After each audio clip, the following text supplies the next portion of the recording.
Hey, David, are you on the webinar?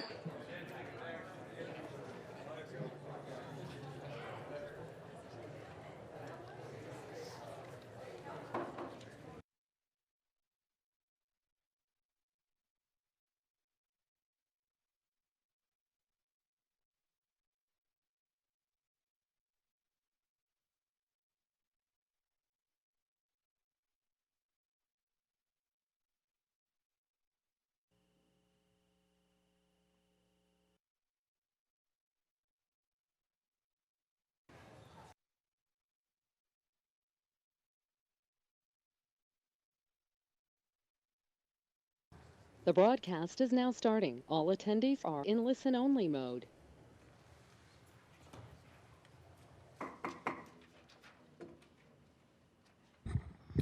Madam Clerk, will you please call the roll? Thank you, Chairman. Supervisor Stewart. Here. Supervisor Brophy-McGee. Here. Supervisor Lesko. Here. Supervisor Gallardo will join us shortly. Chairman Galvin. Here. Good morning, everyone. Before we begin with this hearing, I want to first of all thank you all for being here today and to let you know how much I myself and this board appreciate you being down here in person and participating. Secondly, we do have rules of decorum, which means that we're going to be respectful of each other. I will be reading the rules more formally later, but I just want to give that at the onset. We always begin every hearing with an invocation and a pledge of allegiance, so I ask everyone to be respectful during that process. And today, the people who will be delivering it are the guests of Vice Chair Brophy-McGee. Madam? Thank you, Mr. Chairman. It is my honor and privilege to call my dear friend Jeff Taylor to the podium to lead us in the invocation and pledge. And Mr. Chairman, with your permission, a few remarks after. Absolutely. And I ask everyone to please rise. Thank you.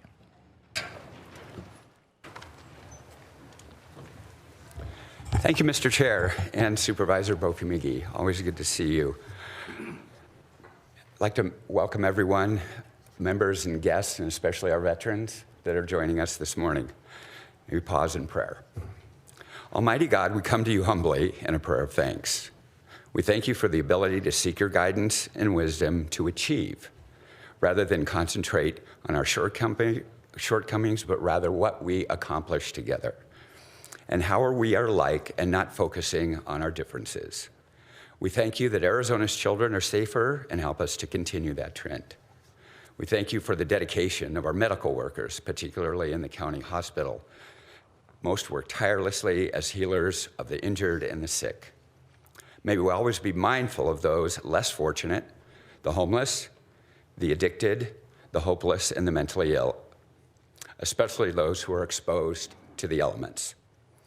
And we thank our military, our police, and sheriff's departments who protect our freedoms, where U.S. citizens benefit tremendously.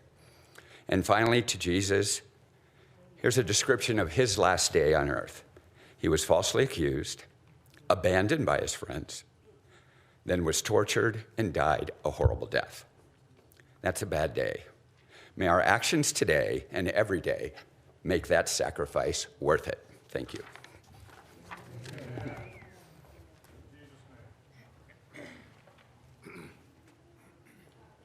Jeff, come back and lead us in the pledge. Oh, that's right.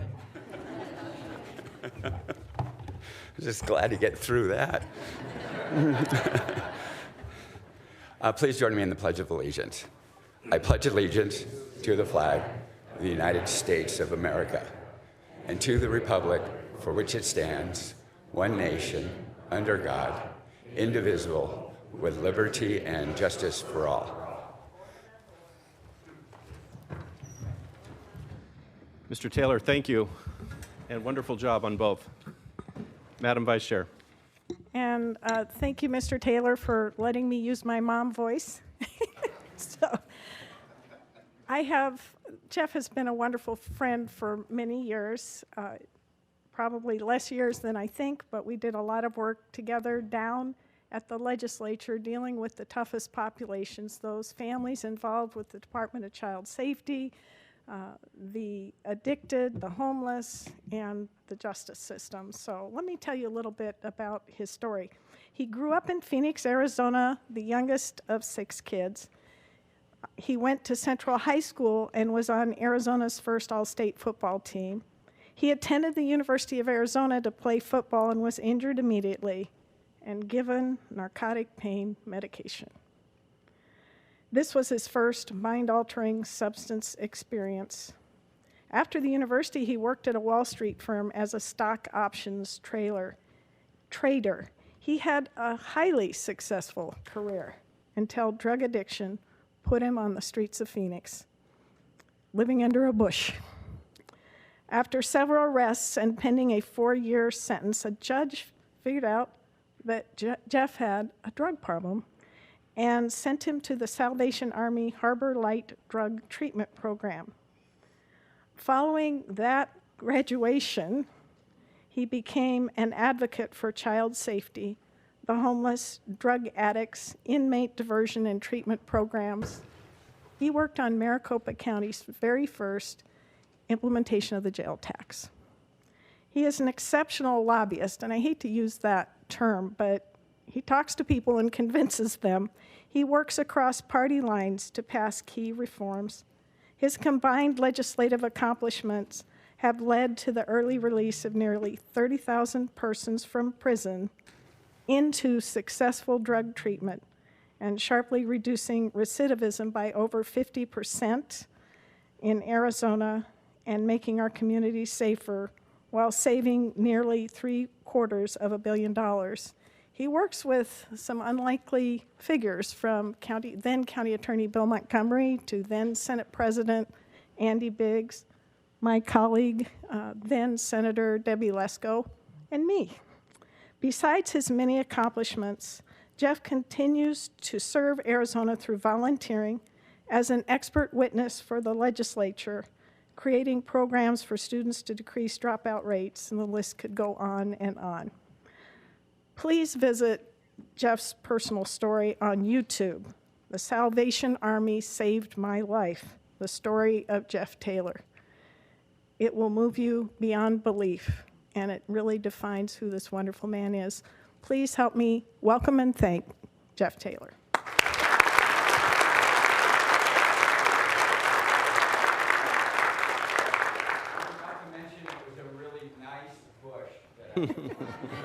He'll tell you the story of the bush. It was quite something, and he showed it to me. Thank you, sir.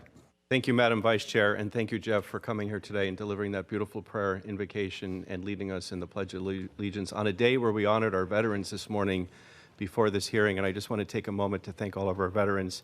Mr. Taylor, your story is an inspirational story, and hopefully more people hear about it and learn about it, but I want to thank you for your service to our community, our county, and our state. Thank you so much.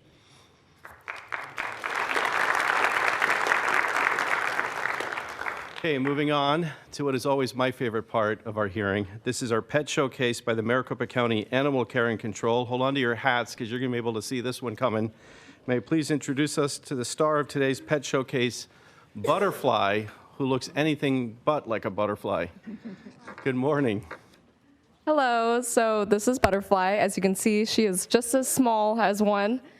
I think she's named that because she does try to be your lap dog, despite being 82 pounds. So she's 3 years old, and when she first came to the shelter, she was very sick. It took about a month for her to recover, but since then, we used to see her as this really shy, timid girl, but nowadays, we see a lot more wiggly moments as opposed to the shy moments. She's gone on multiple doggy field trips. She's perfect for a morning walk. If you want to go to brunch, although I cannot promise that she won't beg for food during brunch, but she's also perfect for cuddling. Clearly, she is 82 pounds. She is great to cuddle. But if you would like, honestly, I think she's like the perfect family dog, and I don't know why she's been at the shelter so long, and she's a shelter favorite, and honestly, let's get her home. So if you would like to adopt her, she's available for adoption at the West Shelter. And how much would that be?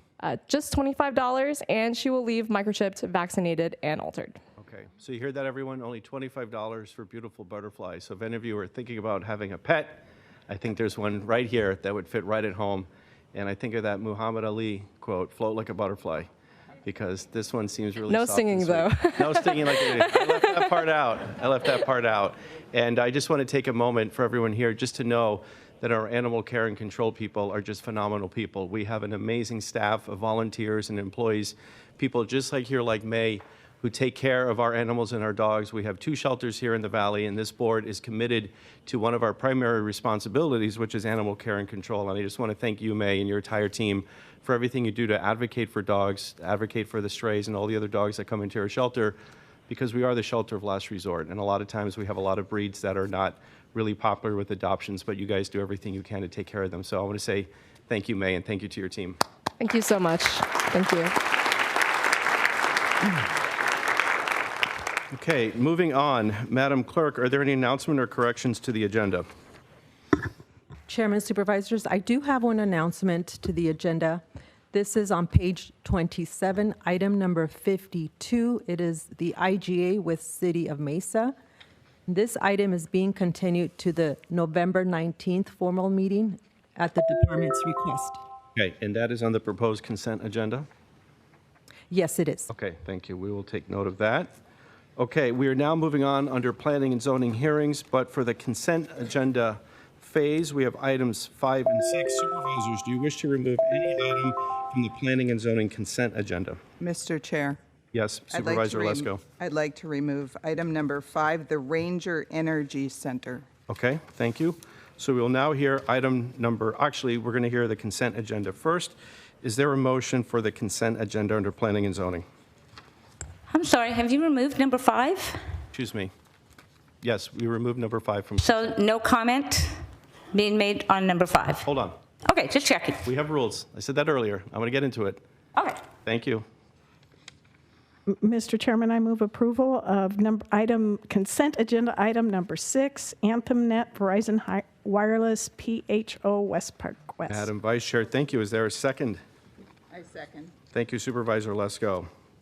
All in favor of item number 6 in the consent agenda, say aye. Aye. Aye. Any opposed? None.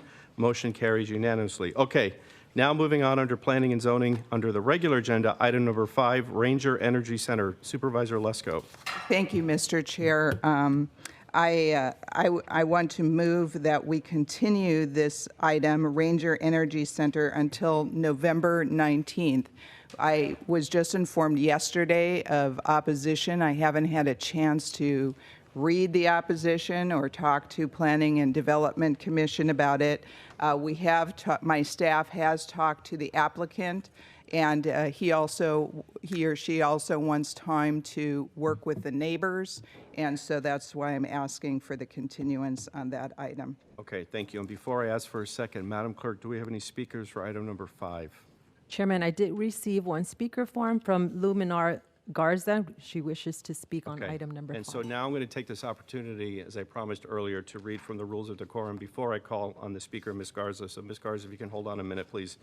Here we go. The chairman of the Board of Supervisors has the authority to maintain order and professional standards during open meetings and may enforce the following rules. Those disregarding the rules will be subject to removal. Attendees should remain seated during an open meeting to minimize distractions to the board or other attendees unless called upon by the chairman to address the board or leaving the meeting room. No person attending an open meeting shall engage in disorderly or boisterous conduct, including but not limited to applause, whistling, stamping of feet, booing, making loud, threatening, profane, abusive, personal, impertinent, or slanderous utterances that disturb, disrupt, or otherwise impede the orderly conduct of the meeting.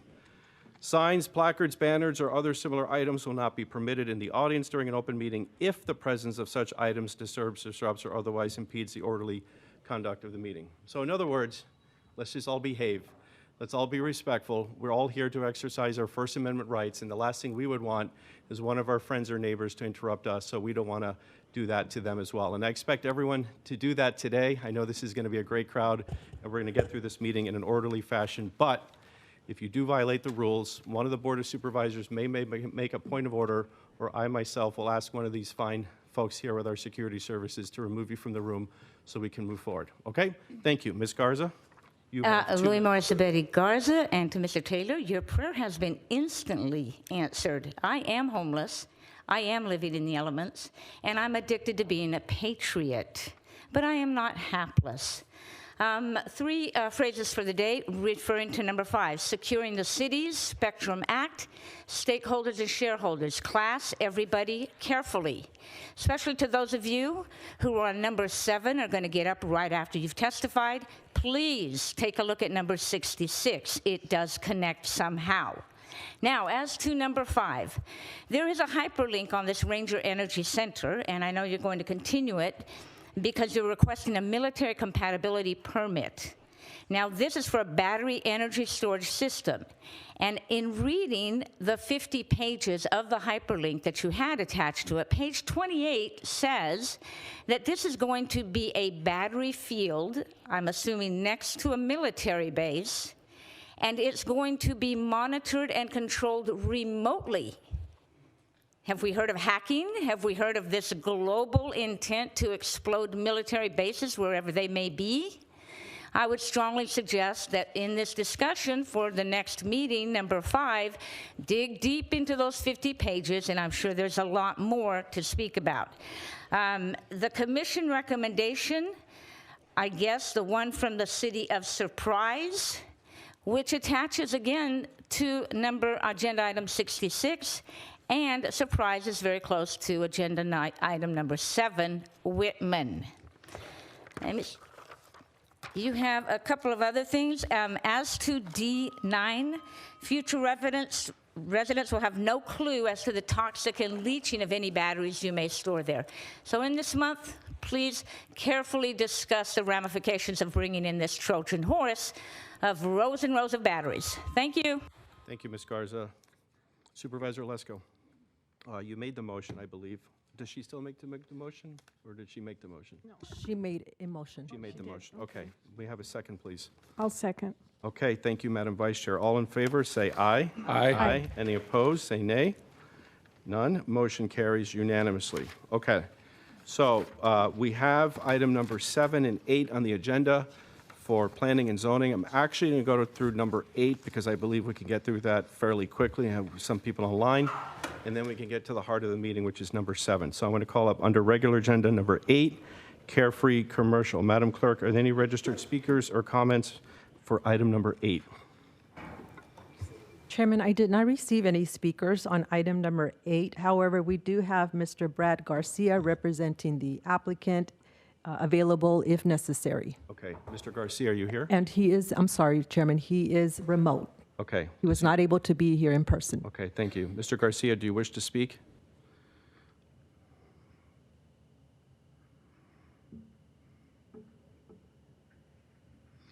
Do we have Mr. Garcia? Good morning, Chair and members of the board. I can prepare a statement, or I have a prepared statement if you wish to hear. Otherwise, I can answer any questions the board may have. Okay, thank you, Mr. Garcia. And about how long is your prepared statement? Mr. Chairman? It's not very long. Okay. I'll take a guess on that one. Madam Vice Chair. What I would like to do, sir, is I have an action that will, depending on the outcome, well, it will again bring this item back before the Okay. board, and would like to introduce that motion, and then you can determine whether you would. Absolutely. Okay. Okay. So go for it, Madam Thank Vice you, Chair. Mr. Garcia, and Mr. Chairman and board members. I've met with Mr. Garcia. I've reviewed this project. I asked Mr. Garcia to take the time to meet with the neighborhood, to hear their concerns, and present to them his requesting zoning change in total, not with a conceptual plan, but with a precise plan of development. In particular, the plan must demonstrate there will be adequate water, sewer, and other infrastructure for the low-density commercial uses, that those uses are intended to serve the local neighborhood market rather than a regional market, and that surrounding residential will be properly buffered from the commercial uses, that the visual qualities of the Carefree Highway Scenic Corridor will be respected. Therefore, I move that item number 8, Z250009 Carefree Commercial, be remanded back to the Planning and Zoning Commission for further consideration. Okay. Thank you, Madam Vice Chair. Mr. Garcia, you just heard the Vice Chair's wishes. Is there a second for her motion? I second. Thank you, Supervisor Lesko. All in favor of the motion, say aye. Aye. Any opposed? None. Motion carries unanimously. Okay. So now we move on to item number 7. Under Planning and Zoning Hearings, regular agenda, BNSF Intermodal CPA. I'm going to ask any relevant staff here for the county to be at the ready and then I'm going to ask for the applicant to be at the ready as well. Madam Clerk, according to my notes, we have 25 people who have signed in opposition but do not wish to speak, 28 who wish to speak in opposition, 7 who oppose but will speak only if necessary, and 4 who wish to speak in favor. Is that correct? Chairman, that is correct. Okay, so I will, I think it will do an orderly fashion of how we're going to do the speakers, but I also like to give equal time as well. So we're going to try to be as fair as possible, but obviously here the expressions and sentiment are one-sided. But we're going to start off with a presentation from staff, and then we're going to give 10 minutes to the applicant, and as always, I always give the applicant time for a rebuttal. For the benefit of the audience here and for people watching or listening, please introduce yourselves before you speak. Mr. Ellsworth. Good morning, Mr. Chairman, members of the board. My name's Tom Ellsworth. I'm the Director of Planning and Development for Maricopa County. I have with me today... Can you pull your microphone closer? Can you hear him? No, they cannot hear you. Testing. Okay. Okay. Let me try this again. Good morning, Mr. Chairman, members of the board. I'm Tom Ellsworth. I'm the Director of Planning and Development in Maricopa County. I have with me today Darren Gerard. He is our planning manager over planning and zoning. And I also have to my right Mr. Jesse Gutierrez. He's the Director of McDOT, or the Maricopa County Department of Transportation. This item is case CPA 2024-006, known as the BNSF Intermodal Major Comprehensive Plan Amendment. This request is for a major comprehensive plan amendment on approximately 840 acres located north of US 60 between 211th Avenue and 235th Avenue in the Whitman area. Today's request seeks to change the future land use designation for this 840-acre area from single-family rural to mixed-use employment as shown in the White Tanks Grand Avenue area plan. This property represents the southern portion of a larger 4,320-acre site owned by BNSF Railway, which is also the subject of a companion zoning case being processed concurrently. The remainder of the site already carries the mixed-use employment land use designation. On the screen, the area we're talking about is the crosshatched area. The overall purple would be the entire BNSF acreage. At first glance, this may appear to be a simple mapping modification to the land use map approved in the 2023 Update White Tanks Grand Avenue Area Plan. In reality, it represents more than that. It is a policy land use discussion. To provide context, the 2000 version of the area plan identified this property as appropriate for industrial uses, while designating the 3,600-acre BNSF property to the north as rural residential. During the 2023 update, discussions about this property centered on the BNSF project's anticipated annexation into the city of Surprise, as the applicant had already begun entitlement discussions with the city in 2021. At that time, the city of Surprise approved the general plan amendment designating the BNSF project area for employment uses, with annexation and zoning applications underway. All land use designations during the update assumed the project would develop under the city's jurisdiction, with coordination on infrastructure, compatibility, and municipal service handled locally with Surprise. However, after the county adopted the updated area plan, the BNSF withdrew from the annexation and entitlement process with Surprise, and instead filed zoning and land use applications with Maricopa County. When the final map was produced, this 840-acre portion was approved with a single-family residential designation. Because the area exceeds 640 acres, changing the mixed-use employment to mixed-use employment requires a major comprehensive plan amendment rather than a minor one. BNSF was actively involved at the time the 2023 area plan amendment was adopted and raised no objections to what was proposed and adopted at the time. While this request seeks to modify the approved land use designation, comprehensive plan amendments also raise substantive land use considerations. Issues such as infrastructure capacity, transportation, circulation, water and wastewater availability, and public safety coordination were discussed during the 2023 area plan update under the assumption that the city of Surprise would manage them through its active annexation and zoning process.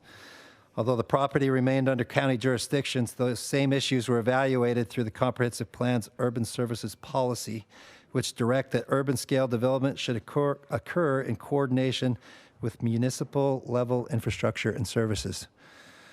Because of the ongoing coordination of the active planning applications with the City of Surprise during the area plan update, the applicable policy considerations were considered being addressed because all parties anticipated annexation into Surprise. This case was originally heard by the Planning and Zoning Commission on November 7th, 2024, which voted to recommend approval to the board. It was first scheduled for the December 11th, 2024 Board of Supervisors hearing, but was continued several times to March 26th, then to August 20th, and now November 5th. This was to allow additional work with the community, local jurisdictions with respect to needed infrastructure, and to align with the timing of the zoning case, Z 2024-072. The applicant has been working closely with county staff and regional partners on infrastructure planning and intergovernmental agreements to address key issues. For example, discussions have focused on the impacts of large employment uses on both local and regional transportation systems. The applicant is currently coordinating with ADOT, McDOT, and the City of Surprise to prepare a traffic impact analysis associated with the zoning case. While the figures shown on the slide do not reflect the most recent updates, they are generally consistent with the current estimates. It is anticipated that the proposed development will generate approximately 2,700 daily trips by 2028, increasing to about 23,000 daily trips by 2050. These estimates do not include construction-related traffic. These discussions are ongoing, and that process was the primary reason for the continuances to date. At their November 2024 hearing, the Planning and Zoning Commission recommended approval of the amendment by a vote of 6-0, noting that the change was consistent with the employment land use designation previously adopted by the City of Surprise, which would result in the White Tanks Grand Avenue area plan being consistent with the comprehensive plan policy of compatibility with municipal designations within their planning area. This case has generated significant public participation and response. To date, staff has received approximately 10,420 items in support and 8,885 items in opposition. After accounting for duplicates, that equates to roughly 10,052 in support and 7,596 in opposition. Specifically within District 4, there are 5,543 in support and 6,150 in opposition. Supporters have emphasized the economic development opportunities associated with this project, while opponents have expressed concerns regarding quality of life, traffic and truck activity, noise and light pollution, groundwater impacts, public safety, and wildlife and drainage issues. Additionally, the City of Surprise adopted a resolution in October 2025 formally opposing BNSF's zoning request in its current form. The city's resolution cited concerns regarding transportation impacts, public safety coverage, and groundwater reliance, while noting that its position could be reconsidered if mitigation measures and service coordination are achieved. As a major comprehensive plan amendment, this request requires action by the board to determine whether the proposed land use designation aligns with the policies set forth in the county's comprehensive plan and serves the public interest at this time. In summary, this request would change the White Tanks Grand Avenue area plan map for 840 acres from single-family resident or single-family rural to mixed-use employment. This does not just represent an amendment to the land use map, it represents a land use policy decision for the board. The Planning and Zoning Commission voted 6-0 to recommend approval, finding it consistent with the intent of the area plan in light of City of Surprise's employment designation for the area. Mr. Chairman, that concludes my presentation, and I'd be happy to answer any questions. Okay, thank you. Mr. Gutierrez, do you have anything to add? Not at this time, Mr. Chairman. Okay, I'm going to check in periodically with my colleagues. Supervisor Lesko, anything at this time? Yes, Mr. Chair, I have some questions. Okay, go ahead, please. Thank you, Mr. Chair. Tom, Mr. Ellsworth, I think I heard you say a couple things. One of them was that, did I hear you correctly, that within Supervisor District 4, there's 5,543 that signed in support and 6,150 opposed this time. Mr. Chairman, Member Lesko, that is correct. And then during this process, I know I'm very thankful for the mapping team. They did a map and they did a 10-mile radius around the BNSF site. Yeah, okay, you brought it up there. And you can see, well, I can see on here, the circle is a 10-mile radius. How many in that 10-mile radius were in support and how many were in opposed? Within 10 miles, Mr. Chairman, Member Lesko, within 10 miles, there were 178 in support and 2,010 in opposition.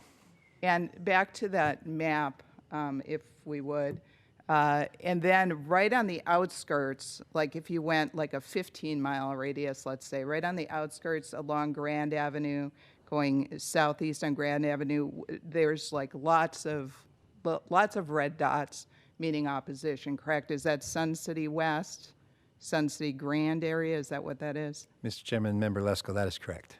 Okay. All right. I have questions for Mr. Gutierrez as well, Mr. Chair. By all means.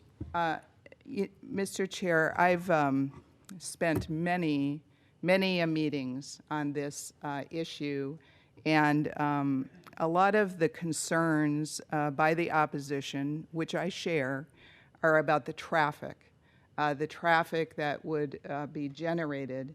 And Mr. Ellsworth talked about it, but BNSF had some projections, and it was on one of the slides. There it is, one of the slides. And they gave during different times, dates, how many trips they believe will be added into the road infrastructure on Grand Avenue, basically. And in 2028, there was 2,734 new trips, and then they break it down, how many trucks, how many cars, how many they think they're going to be on Grand Avenue, how many going on the Loop 303, and so on and so forth. But, and then they go on and so forth. By 2050, when the thing is fully built, they project there's going to be about 23,000 new trips per day, 6,666 semi-trucks, correct, Mr. Gutierrez, and 16,136 more cars, and 65% of those they're projecting, BNSF is projecting, will be on Grand Avenue.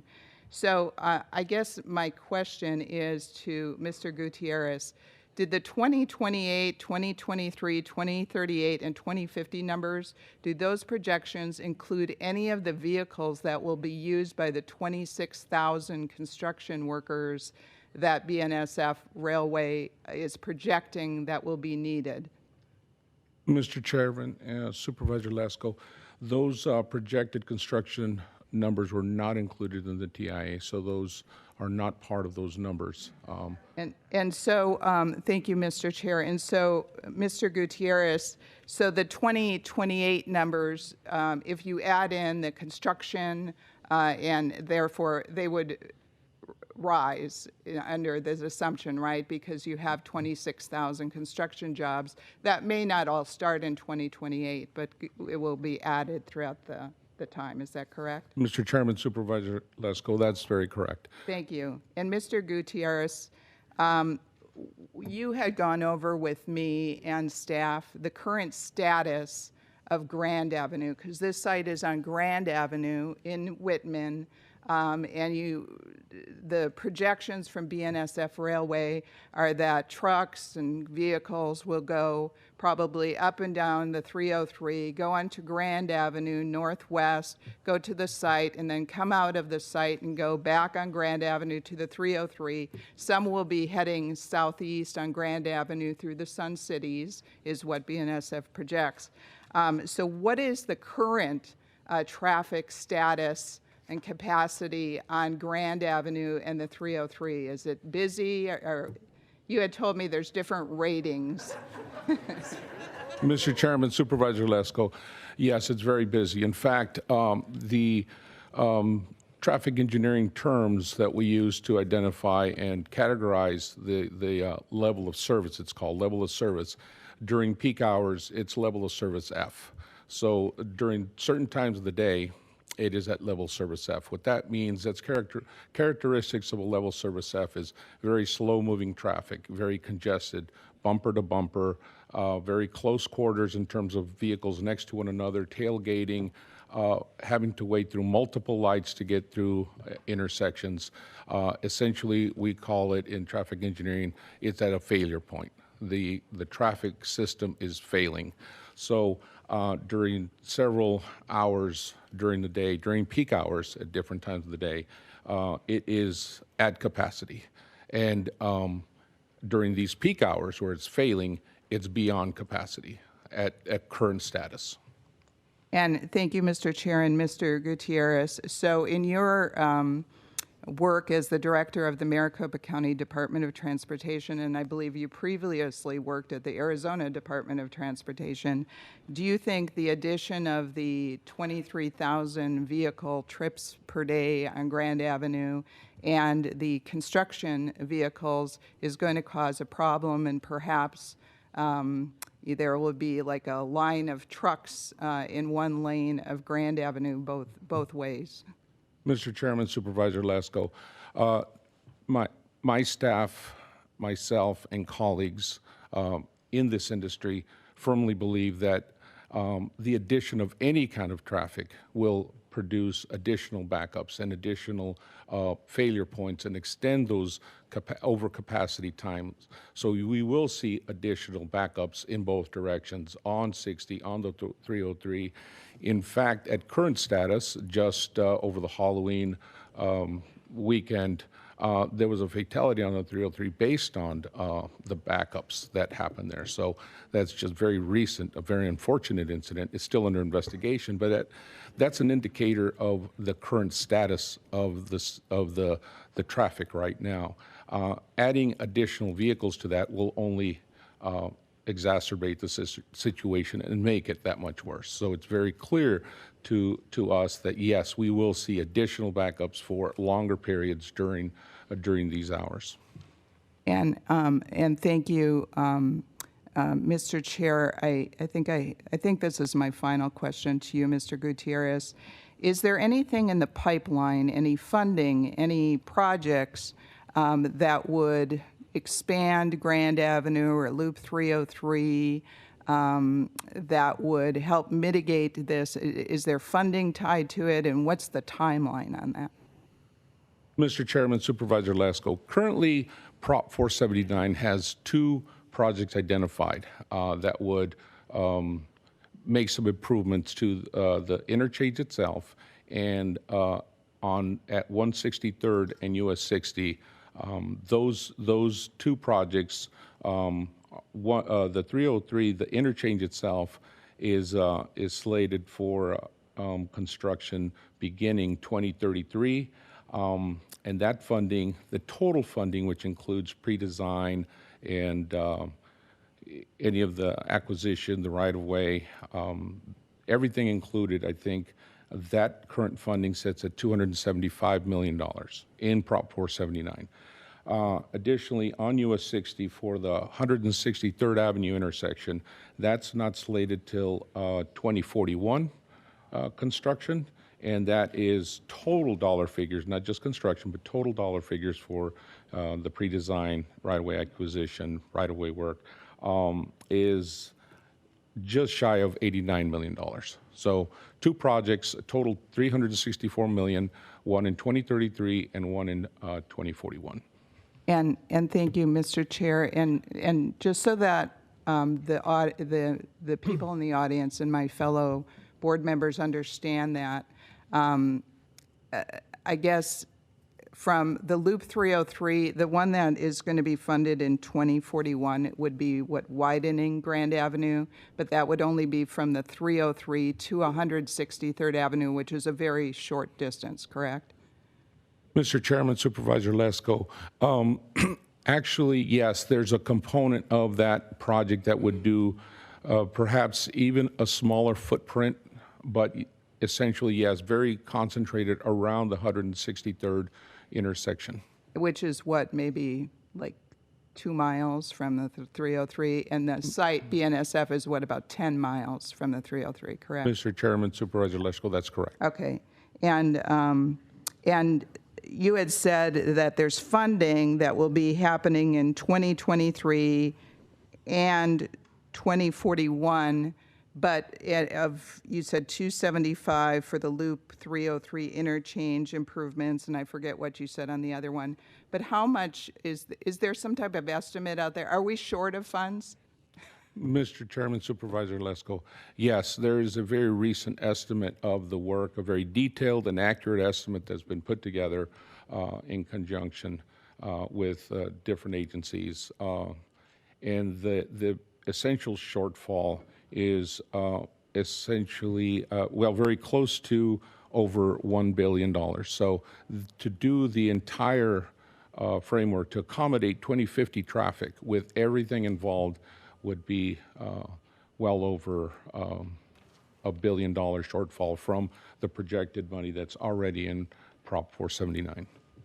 Thank you, Mr. Gutierrez and Mr. Ellsworth, and I yield back. Okay, thank you, Supervisor Lesko. Mr. Gardo, any questions? No questions. Okay, thank you. Supervisor Stewart? Thank you, Mr. Chair. I think Debbie covered everything. Thank you for that. Okay, great. Thank you for your time. Sit tight. I'm going to ask the applicant to come up, please, for their presentation. Once again, I ask everyone to be quiet and respectful. Good morning. Good morning. My name is Susan Demmett with Gamage and Burnham on behalf of BNSF Railway.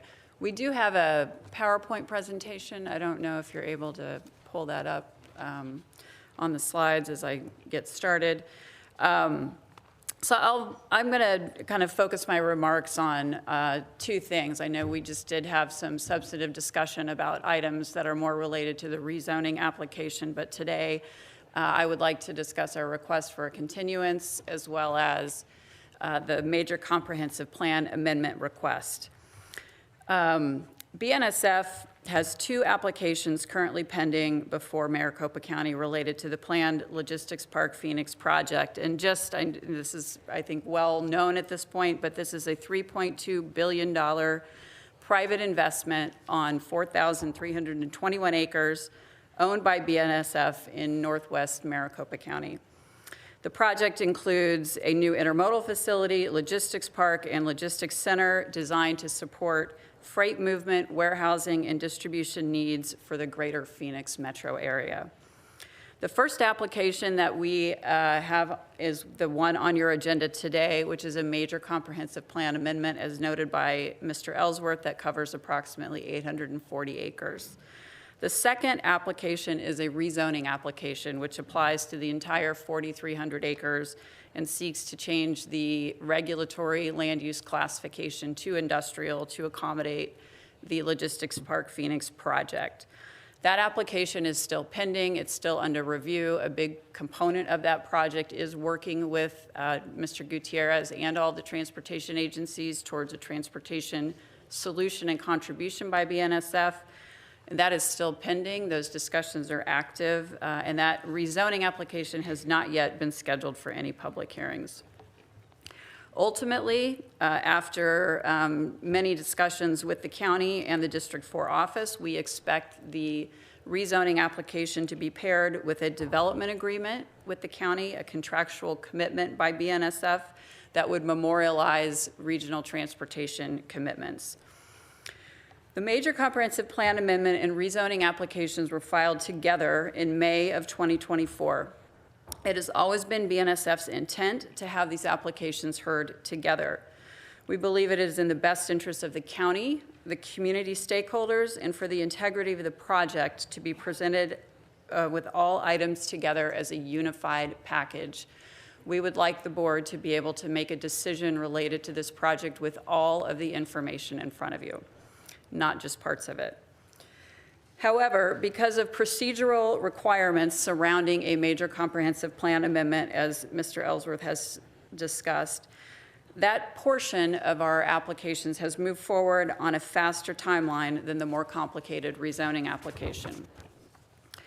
BNSF has consistently asked that hearings related to the major comprehensive plan amendment, and again, Mr. Ellsworth outlined those for us, be continued so that that application can align with the future rezoning. The board has graciously granted each of those continuance requests in the past.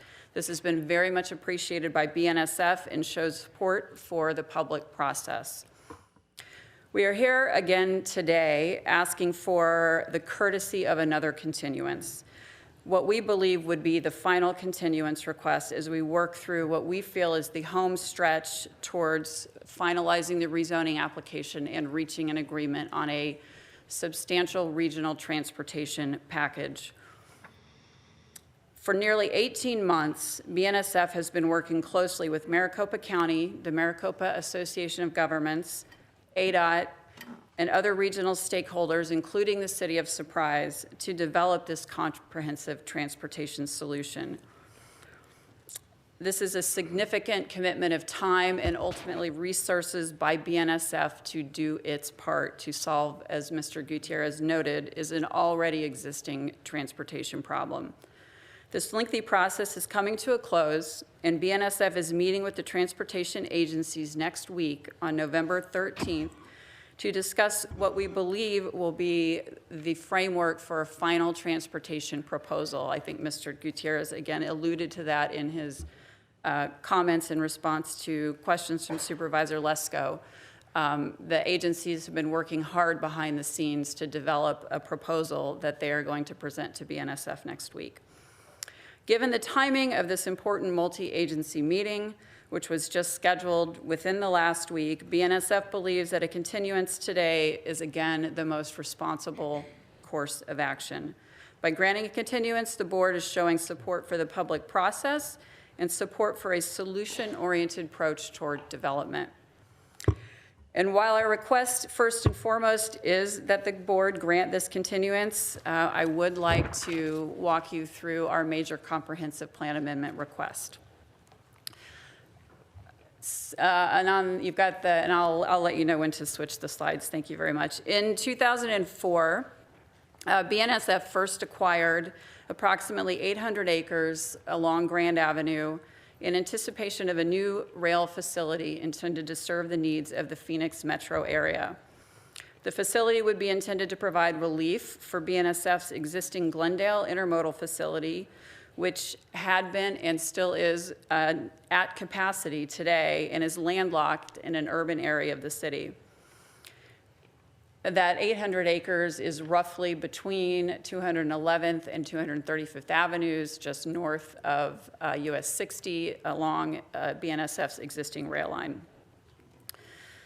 In recognition of that anticipated project as a critical component of the state's supply chain infrastructure, the site was added to the Arizona State Rail Plan in 2011. Over time, the population of the region has continued to grow, and with it, the need for expanded transportation and supply chain infrastructure.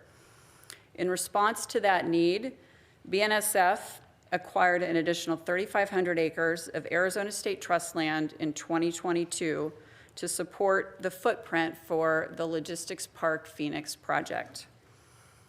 The site now encompasses 4,321 acres, and as noted, it is along US 60 on the northern side between 211th and 235th in the Whitman area. Although located in unincorporated Maricopa County, and I think you could switch to the next slide at this point.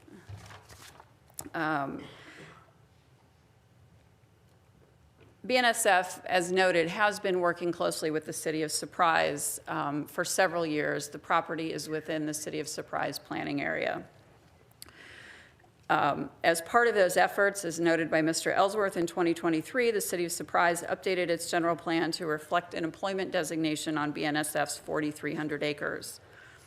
At that same time, Maricopa County was updating its White Tank Grand Avenue area plan, which is the comprehensive plan for the county that covers this property, and it covers approximately 727 square miles in the Northwest Valley.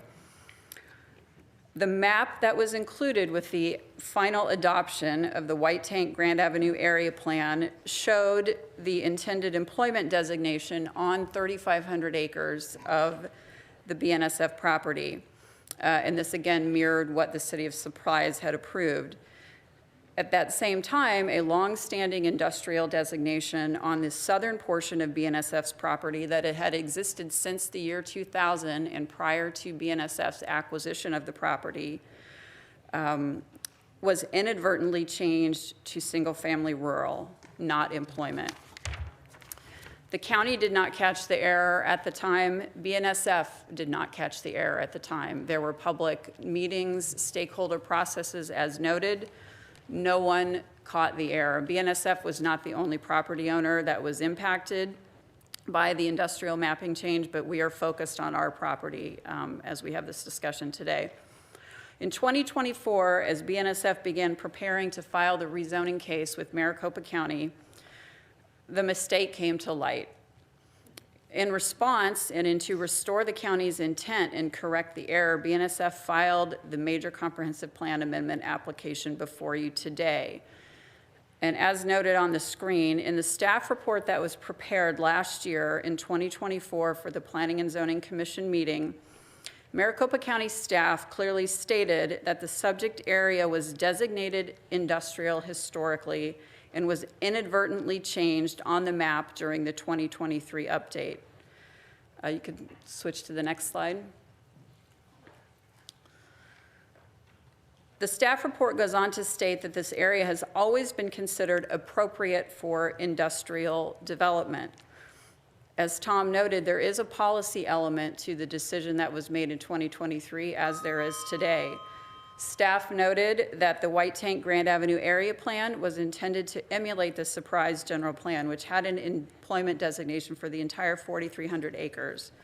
The staff report explicitly notes that the industrial designation appears, do you want me to move this along a little more quickly? I'd like you to wrap it up, please. See if you can highlight your main bullet points and arguments, because you're now out of time. Yep, we will. Thank you. Yeah, we're getting pretty close.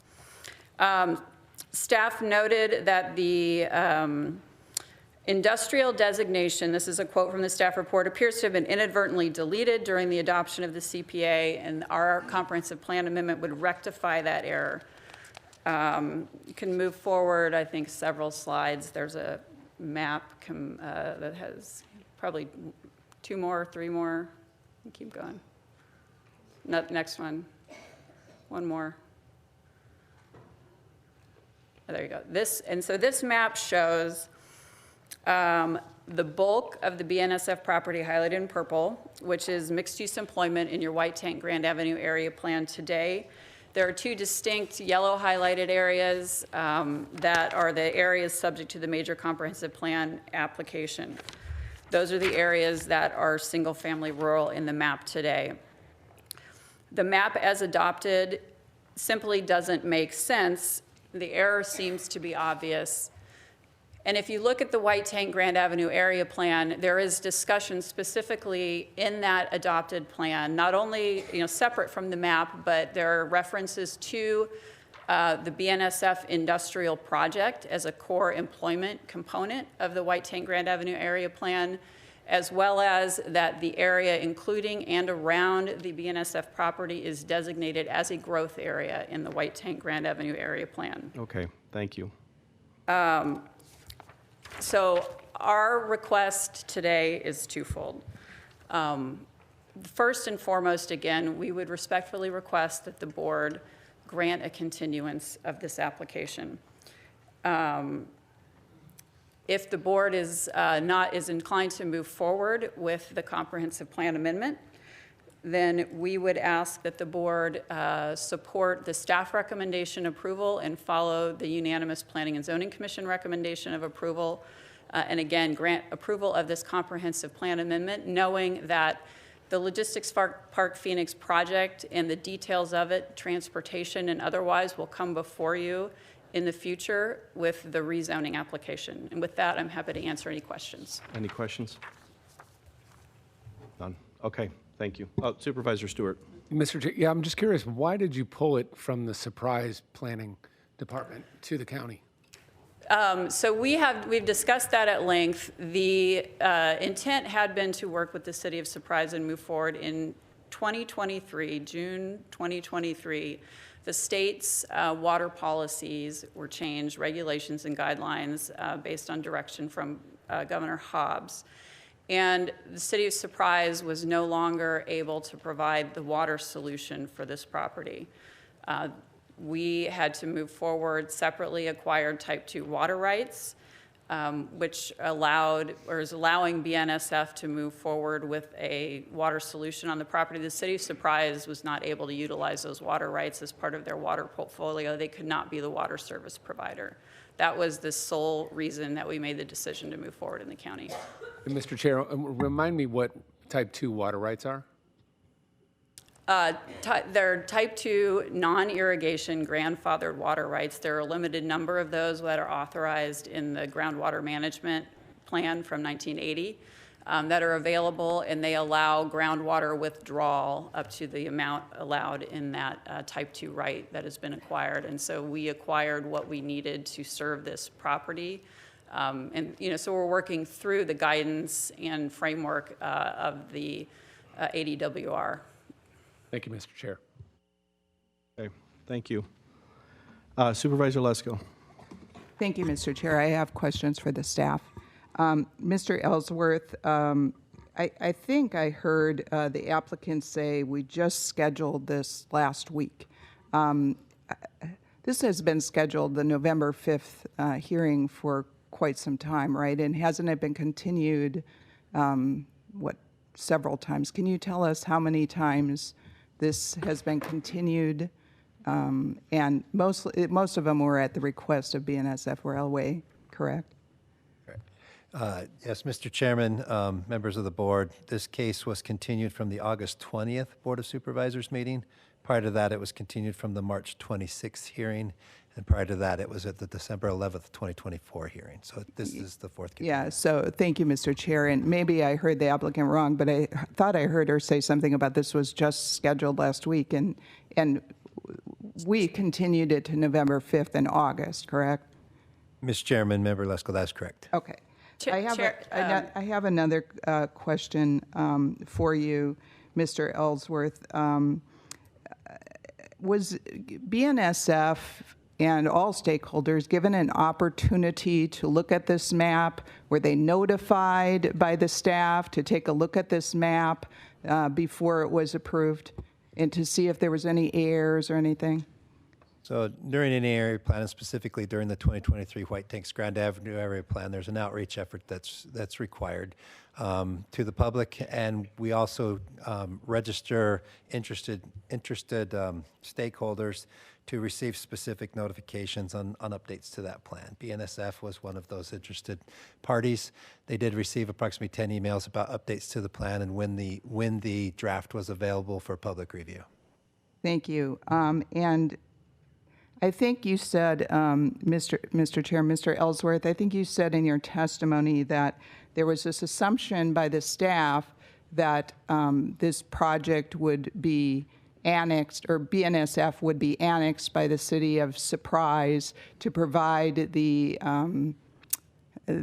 vital infrastructure that is needed to be congruent with our comprehensive plan. Is that correct? Mr. Chairman, Member Lesko, that's correct. There's a comprehensive plan policy about urban services for urban development in coordination with local jurisdictions as growth occurs. So at the time of the White Tanks Grand Avenue area plan, the active case through Surprise was fulfilling that policy. And thank you. And Mr. Chair and Mr. Ellsworth, the applicant just answered a question about the water, and that's why she said they left the city of Surprise was due to the water issue. And because I've been in so many of these meetings, we did talk about the water issue, Mr. Ellsworth, and I think we talked about it with the city of Surprise, and also I think one of our water staff people, and if I'm not mistaken, we said that we think there is a way that this could still be in the city of Surprise with the water issue. Is that what you heard as well? Mr. Chairman, Member Lesko, you're correct. In our discussions with Surprise, the question was asked, did type 2 water rights preclude them from utilizing those rights within the municipality? The response we received from Surprise was it wouldn't preclude them from utilizing the right. What it did preclude them was they were not able to, be the custodian of the water itself, but they were working on agreements with them on how they could utilize those rights within the municipality. Okay, thank you, that's all. Okay, Madam Vice Chair. Thank you. A question for the applicant, Ms. Demet.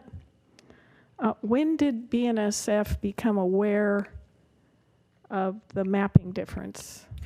In May of 2024. How did you become aware of it? When we were working on the technical details related to filing the rezoning application, part of what you do during that process is evaluate the comprehensive plan. You do an analysis of that in your zoning narrative, and it came to light at that point that a portion of the property did not have the correct comprehensive plan designation. It did not have an employment or industrial designation, that it was single-family rural. And at the time, no one on our team understood what had happened. In talking with BNSF, they were surprised. No one realized that as well. And I understand and completely appreciate Tom's point about the open public process with the adoption of the White Tank Grand Avenue Area Plan. I think there was an understanding that the county was going to update the plan to match what Surprise has done. And if you look at the White Tank Grand Avenue Area Plan, I mean, the map covers 727 square miles.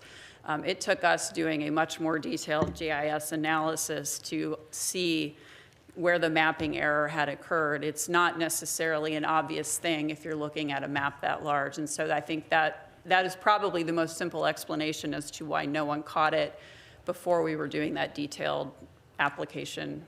So thank you, Mr. Chairman. Ms. Demet, I want to go back and ask, when was this communication with the county after the discovery of the error? So we filed the both applications in May of 2024 because when we recognized the error, we were up against your annual major comprehensive plan amendment filing deadline, which is the May 31st of each year.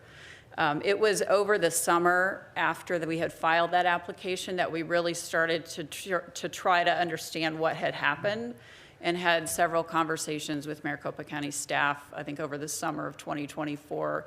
And that's when it came to light that it was an unintentional mapping error, an inadvertent error, as staff had noted in the staff report. I mean, I think you can put blame on both sides, to be honest. No, I'm just trying to get to a bit, Yeah. you know, as a former commercial lender, Right.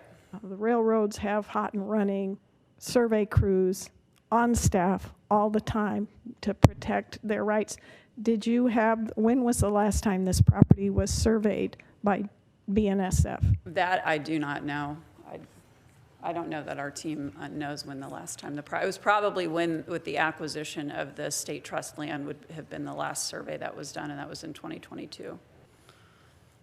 Okay, so thank you, Mr. Chairman. And one last question. When was D4 or the county notified that negotiations with Surprise had ended?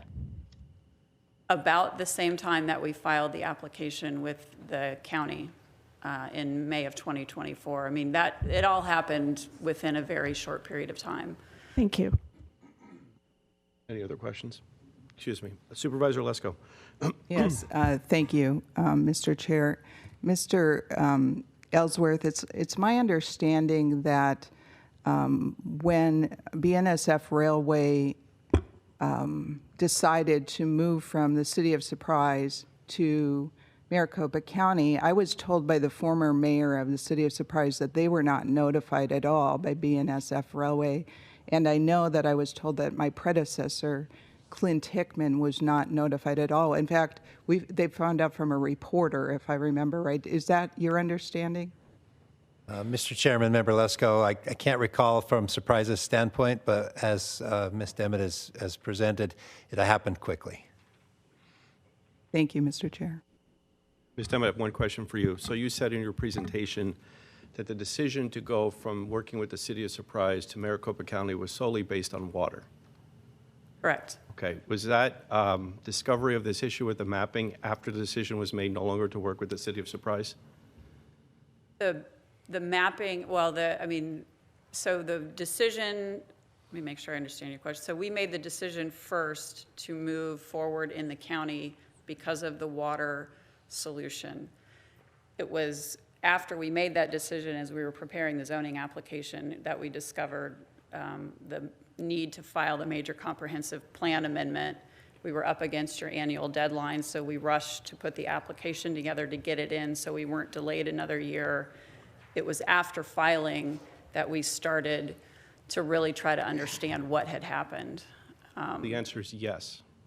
The answer is yes. Okay, thank you. Any other questions? Madam Vice Chair. So this is a question for Mr. Ellsworth, understanding that these are two significant but very small parcels. Would there have been another avenue for the applicant to resolve this issue short of a comprehensive planning amendment?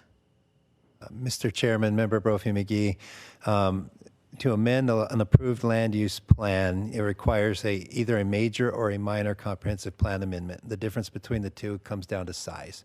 At 640 acres is that limit.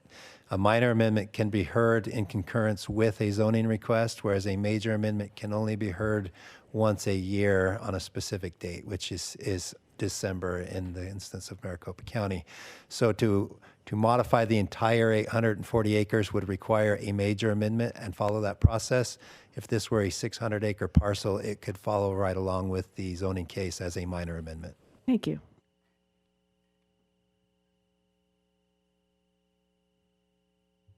Anything to add? Mr. Chairman, Mr. Gerard reminded me we refer to a minor amendment as a general amendment in our comprehensive plan. Okay, thank you. Supervisor Lesko. Thank you. One other question popped up in my mind during this discussion and questions. Mr. Ellsworth, if this, by chance, this CPA comprehensive plan amendment was denied, is BNSF able to go back to the city of Surprise and they don't need our approval, correct? The city of Surprise and BNSF, if they decide to go that route. Is that correct? Mr. Chairman, Member Lesko, that is one of the options they could pursue as they were pursuing prior to the application with us. Okay, and thank you for that. I yield back. Okay, thank you. Okay, I think we're done with the questions at this point. Ms. Demmett, you will have 5 minutes for rebuttal, so thank you very much for your presentation. I do remind everyone that our time clocks here, not a suggestion, but they're hard and fast rule. But Ms. Demmett, I did give you some extra time, but people here for public comment are only going to get 2 minutes. So we have to appreciate everyone's time here. Also, when you have 2 minutes, it's 2 minutes. The microphone will come up, it will turn off. Also, if people have already said something before you that's already been said that you wanted to say, you can simply come up if you wish to say, hey, my friend, my neighbor, so-and-so already said what I had to say, but I just want to have my name. Of course, you can do that as well. But if you want to take the full 2 minutes, of course, that is your right. The way that we do it here is that we announce 3 names at a time. So you know who's next, you know who's on deck, and you know who's in the hole. I take that from my kids' Little League games, and I think it works quite well, okay? And even those guys can handle it really well. So I have here, according to my notes from the clerk, that we have 4 speakers in opposition. We're going to start with those folks. And then we're going to, I'm sorry, 4 speakers in favor. We're going to start with those folks. The clerk is going to read the first 3 names. And then we have registered 28 speakers in opposition. If you change your mind and your name is called and you do not wish to speak, you don't have to speak. You can just raise your hand and say, I don't wish to speak.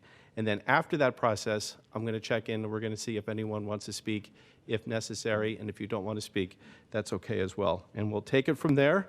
And Madam Clerk, please read the first 3 names in favor of the application for the comprehensive plan amendment. Chairman, first 3 names in favor: Joshua Lemley, Mark Cardenas, Diane Barker. Thank you. Please line up.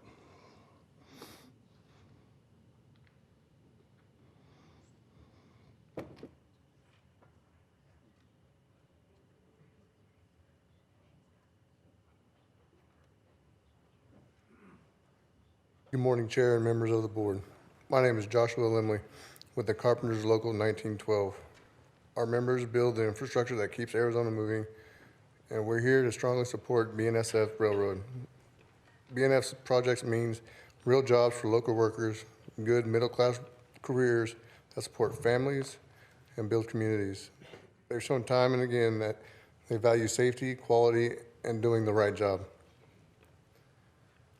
When BNSF invests here, it's not just about rail. It's about opportunity.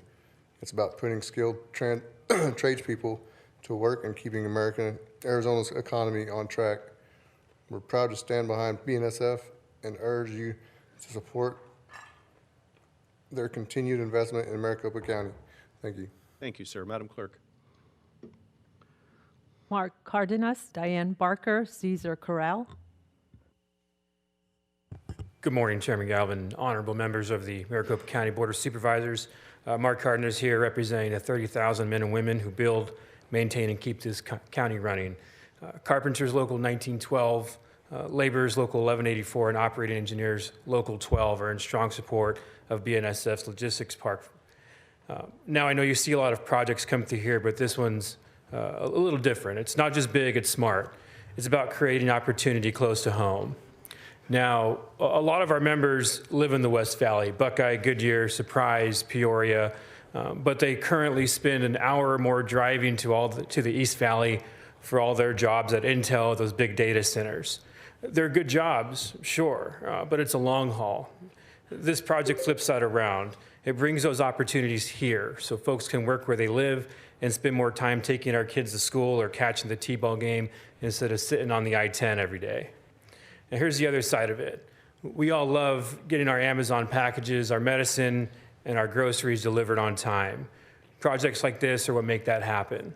Logistics Park Phoenix is how the modern supply chain actually works. Fast, efficient, and reliable. It also does it the right way. Using rail to move freight means fewer trucks on our highways, fewer emissions in the air, and a smarter way to grow. Plus, BNSF is building this with dark sky lighting, landscape buffers, and a clean design that fits the community and not fights it. At the end of the day, this is about good jobs, shorter commutes, and keeping our grocery shelves stocked, all while building a better Maricopa County. So on behalf of the 30,000 construction workers and their families whom I represent today, I respectfully ask you to continue agenda item number 7 and help make Logistics Park Phoenix a reality. Thank you. Mr. Cardenas, and good to see you. Likewise. Madam Clerk. Diane Barker, Caesar Corral.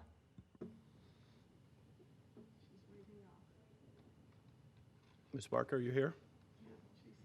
No. Okay. Madam Clerk. Caesar Corral.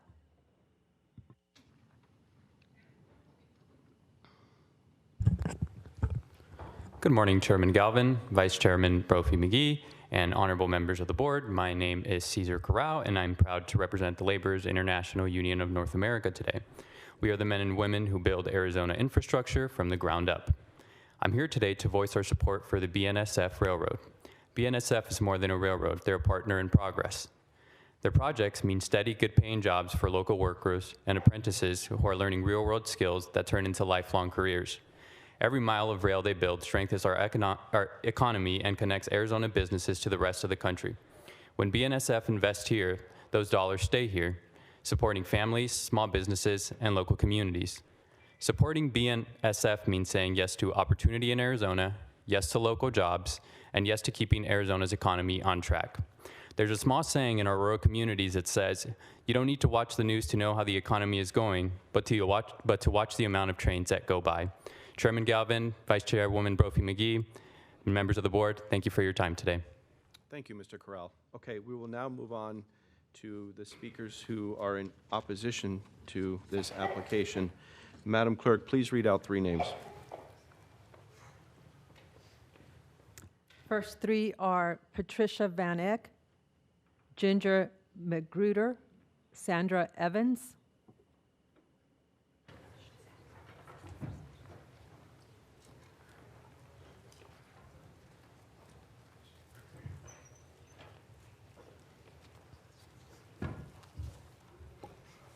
Good morning, and thank you for having us here. Good morning.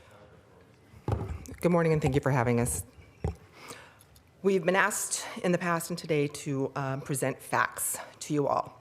Here are some facts that may have no scientific data, impact studies, or any other data that looks good on paper or in a news release, but they are facts. I live in the community that will literally be horseshoed by this facility. I would like to ask if someone can tell me and my surrounding communities how our lifestyle and our lives are so disposable. I get that surrounding cities and other communities will be impacted, but those of us who live in this community that will literally be horseshoed,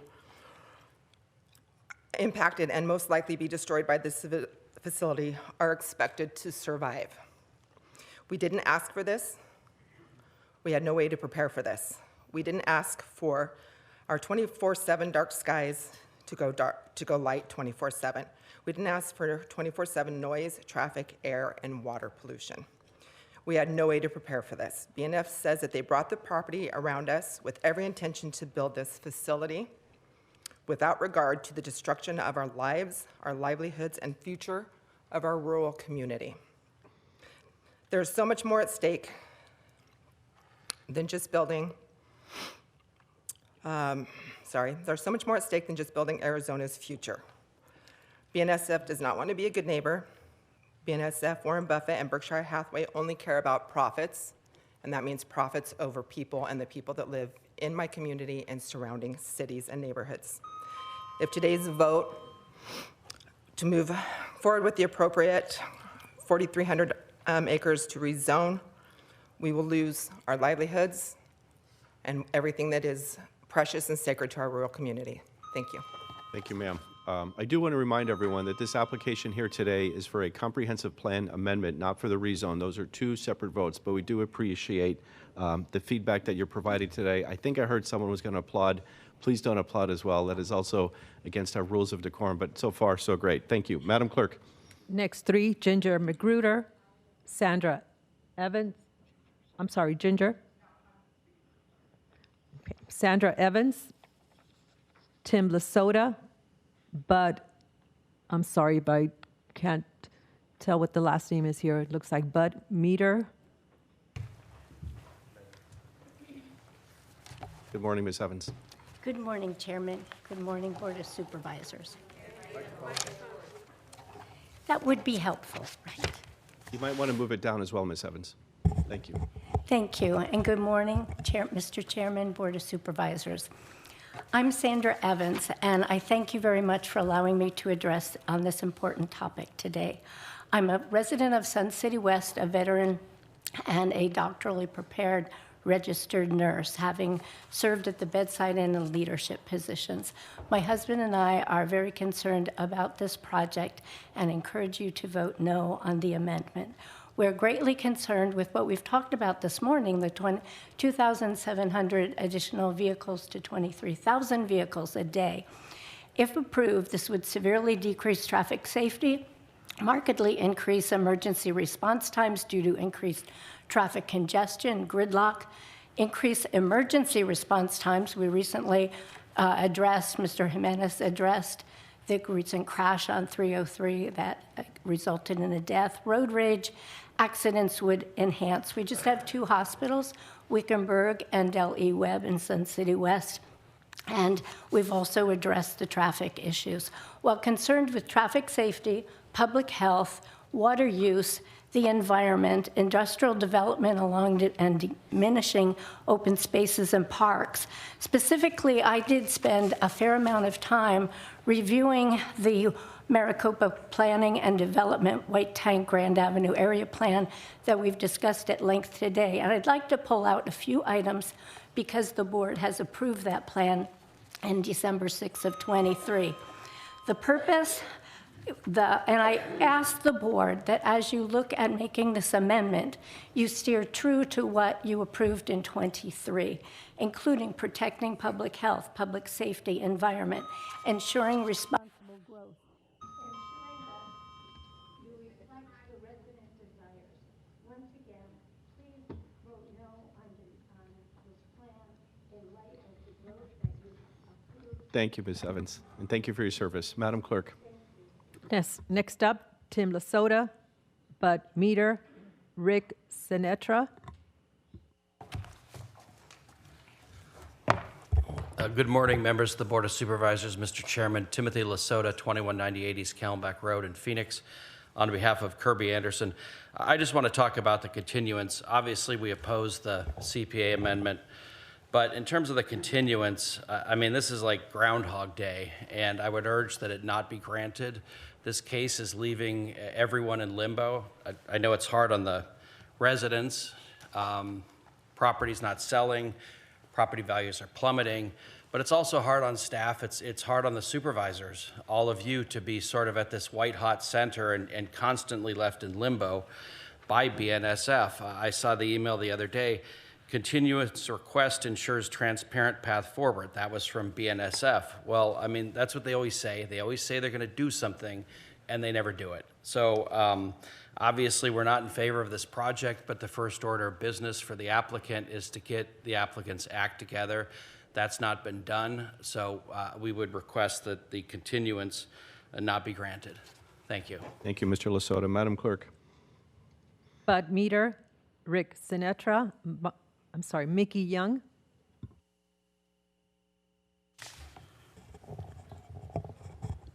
Ladies and gentlemen of the board, thank you very much for entertaining us this morning. My name is Bud Metter. I reside in Sun City West. I've been involved intensely in this evolution for the last 11 months. Scope and scale of this is enormous. Of the entire project, of course, is enormous, and this is the first step of it. I want to suggest that I think we have provided you, certainly the crew that I'm working with, has provided you with a lot of information with respect to the science, the studies that have been done, views of our citizens, et cetera, in my, for example, West Valley Slant BNSF Railroad Forum. We have commentary that goes back now for months and months where people have expressed themselves, I think very professionally, by the way, on this matter. It's time, I think, for us to come to a realization that we're dealing with an issue of the moral high ground here. Not only will the citizens of Whitman immediately be impacted adversely if this goes forward, but really it has a larger scope and scale with respect to the rest of the Valley of the Sun, particularly with respect to smog, the traffic, water consumption, and an ecology that is seeing it go down with regularity. So what price do we pay society for construction? That's something for us to think about. So once again, my argument is, I think we have a moral question here to answer at this point in time. The science and evidence has been presented to you. You folks have done your due diligence and have worked very hard on it, and I appreciate that. So let's get on with getting on. Do the right thing and do the right thing right. Thank you very much. Thank you, sir. Madam Clerk. Chairman, if I may, just to let you know, we keep losing the webinar for some reason. We disconnect and connect, but just so you are aware, those that are on the webinar, when it drops, they are not able to watch or hear, but we do have people also watching via the YouTube. Are we on right now? We are on right now. Okay. If there's We're any not. time that we... Okay, I'm sorry, we are not on. We're not? Not via the webinar. Do we have an estimate of when we're back up? 5 minutes? Do you want to recess or you want to keep going? Okay, we're going to keep going, but if this is a sustained problem, please let me know. I would hate for people to be missing out on the broadcast. Agree.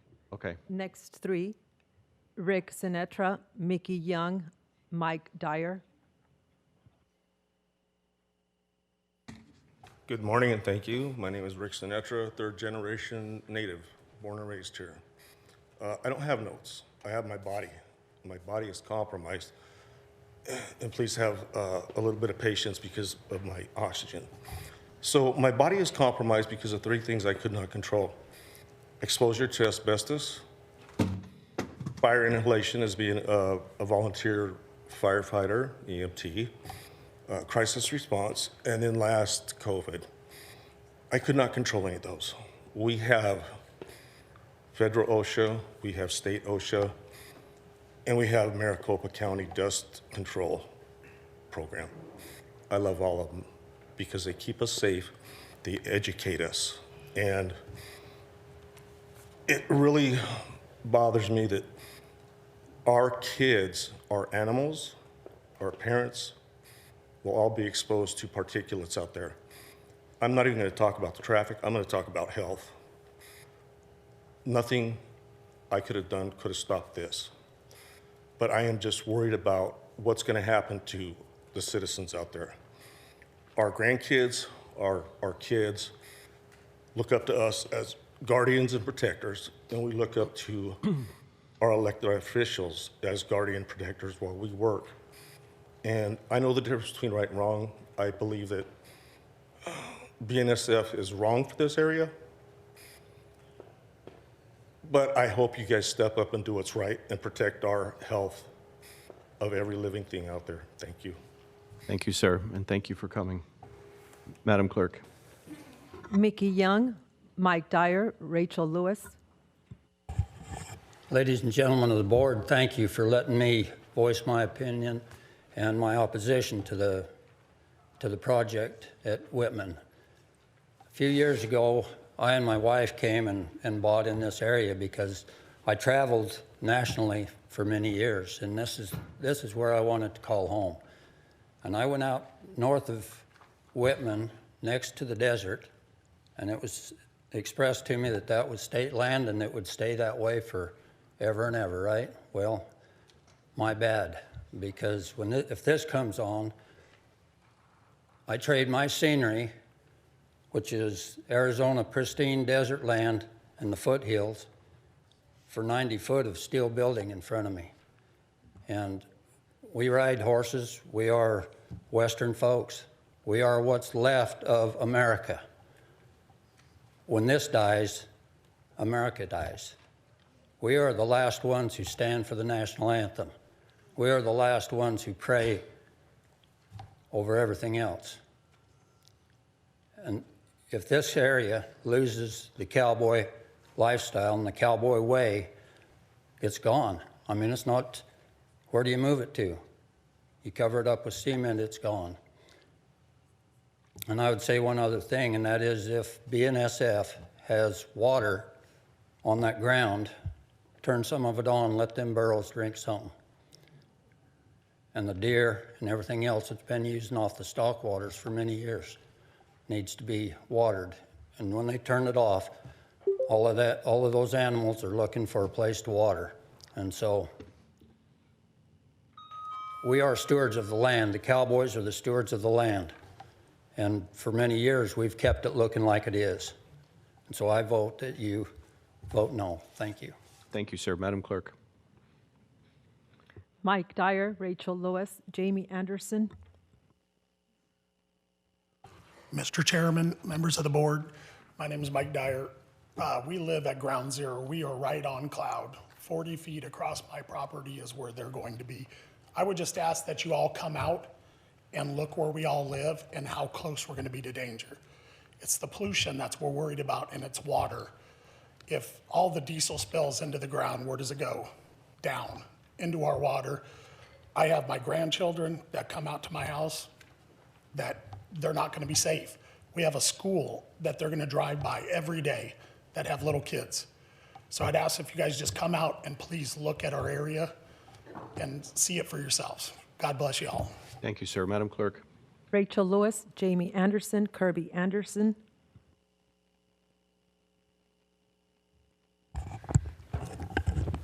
Good morning. Thank you for your time.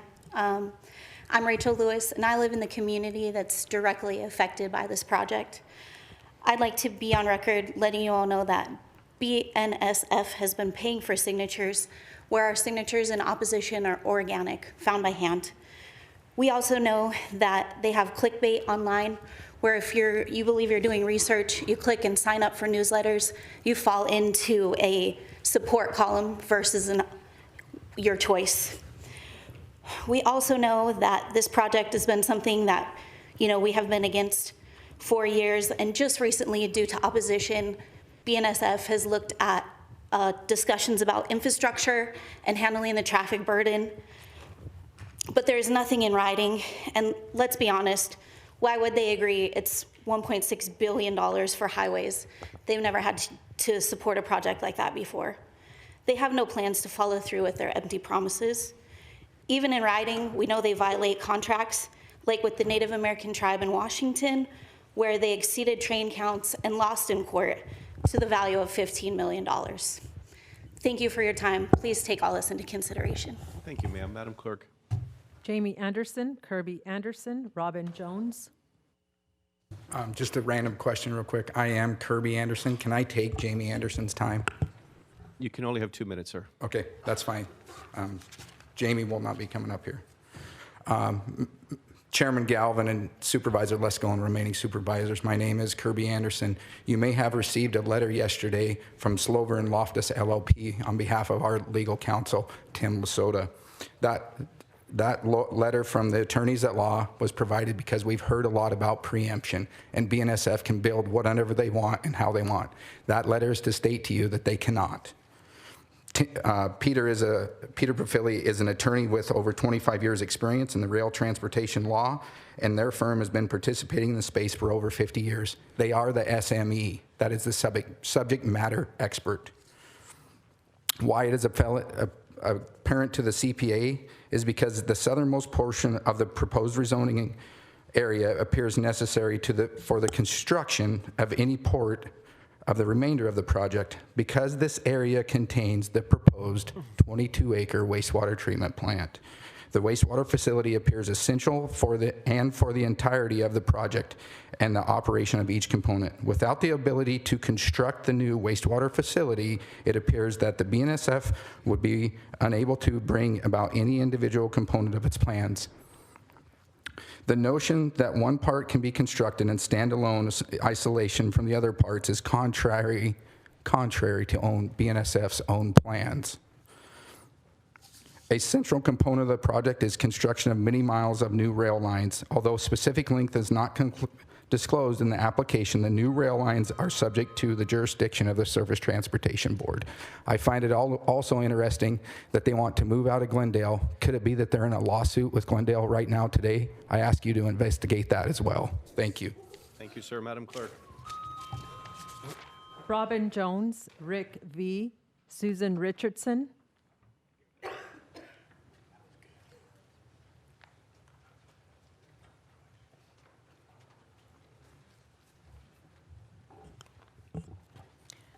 Chairman Galvin and supervisors of the board, thank you for giving me your time. This is kind of personal. This past August, my neighbor, Laura Deaver, and I sent letters to the family in our community to simply ask one question. Do you want BNSF Logistics Park in our neighborhood? We weren't sure what kind of response to expect, but what we received was overwhelming, to say the least.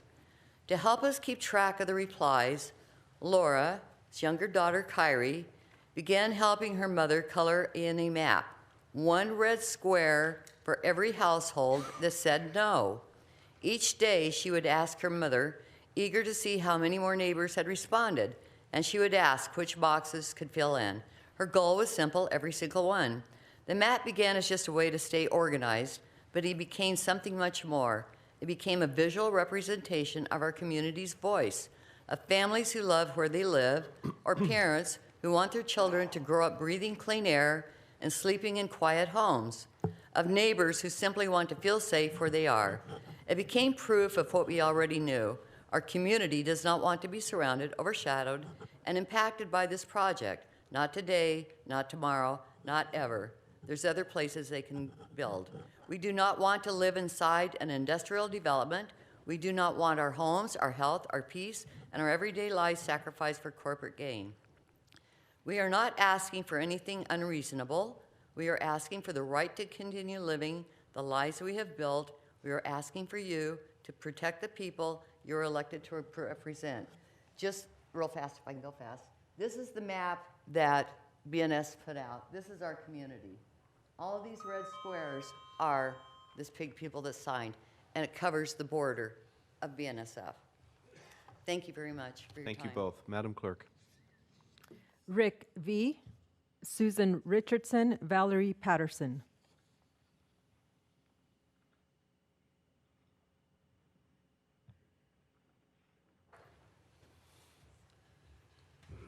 Good morning, Board of Supervisors, Chair Galvin, Ms. Lesko. It is still morning, 11:18. I almost thought we were past lunch. I had about a 2-minute, 40-second presentation. I'm going to try to paraphrase this and get as much of it out as possible. My name is Rick Viksanovic. I'm a resident of Whitman, and I live within 300 feet, or as we refer to as Ground Zero, the proposed BNSF logistics and rail intermodal. As some of my neighbors have indicated, we can literally throw a rock onto their property if needed. I've been asked today to speak to the complete lack of support for EMS, health and safety fire support during a fire or mass casualty event of any size. I'll try to paraphrase the majority of this. It was 5 minutes and I've cut it down to 2:30, so we'll see how we do. BNSF has stated that they have their own fire support via a train that's been modified to extinguish fires. No detail to the engine's capabilities have been given or exact safety protocols for EMS or medical support capabilities at site level. I'm going to talk fast, so forgive me. SMS, Safety Management System, OSHA, MSDS sheets and chemicals of the products coming in and out of the facility have been vacant during discussions with BNSF. It's not just wood, aggregate, steel, and Amazon packages. The cold hard reality is there's 10 to 12 1 to 1.5 mile trains that'll be traveling in and out of the facility by BNSF's own emission every 24 hours. Those trains nationwide carry approximately 30 million gallons of hazardous chemicals every year by BNSF's own data. In addition, the dozens of 20 to 25,000 gallon black oil tankers that you see even to today. The existing infrastructure from the City of Surprise. In closing, I ask that the Board of Supervisors unanimously vote no for the continuance and the CPA of the project build. Just do it far away from a tax-paying residents. Thank you for your time today. Did a great job. Thank you, sir. Madam Clerk. Suzanne Richardson, Valerie Patterson, Elizabeth Oldham.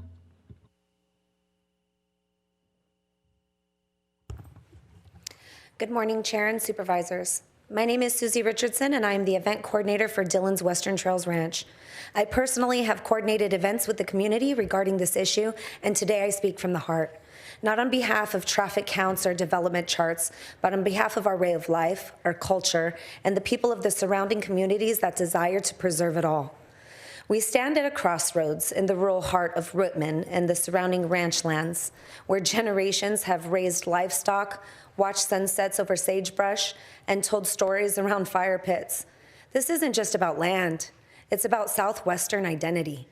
So when I think of the proposed BNSF Railway Intermodal Campus, I think about the thunder of trucks and trains marching through that quietness, about our ranch roads clogged with freight traffic instead of cattle drives and pickups from our neighbors heading home. The Independent estimates 22,000 additional vehicle trips a day. That means our peaceful rural roads become freight arteries. Schools, emergency responders, families, drives, homes, they all face added risk, delay, and disruption. And we can't ignore the cultural toll. A 4,300-acre, 18 million square foot warehouse campus may promise jobs and growth, but at what cost? Our historic trails, our cattle drives, our night skies lit only by stars, all of it fades under the glow of constant logistic zones. What we preserve here isn't just open land, it's the legacy of our families, the rhythms of a rural life that refuses to be rushed and paved over. Our neighboring city of Surprise has already spoken. They unanimously oppose this project, citing traffic and safety concerns. When those closest to the coming disruption say not yet, we must listen. With traffic studies aren't settled, when the transportation solutions are sketchy and deferred, it's not a leap, it's a gamble with our community's future. Today I ask, please stand with us in preserving more than land, stand with us in preserving a lifestyle. Thank you so very much. Thank you very much. Madam Clerk. Valerie Patterson, Elizabeth Odom, Sam Clark. Good morning. My name is Valerie Patterson, and my husband and I purchased a home just across from where this is going to happen 12 years ago. We're not in a position to be able to move away, and our property values are going to go down.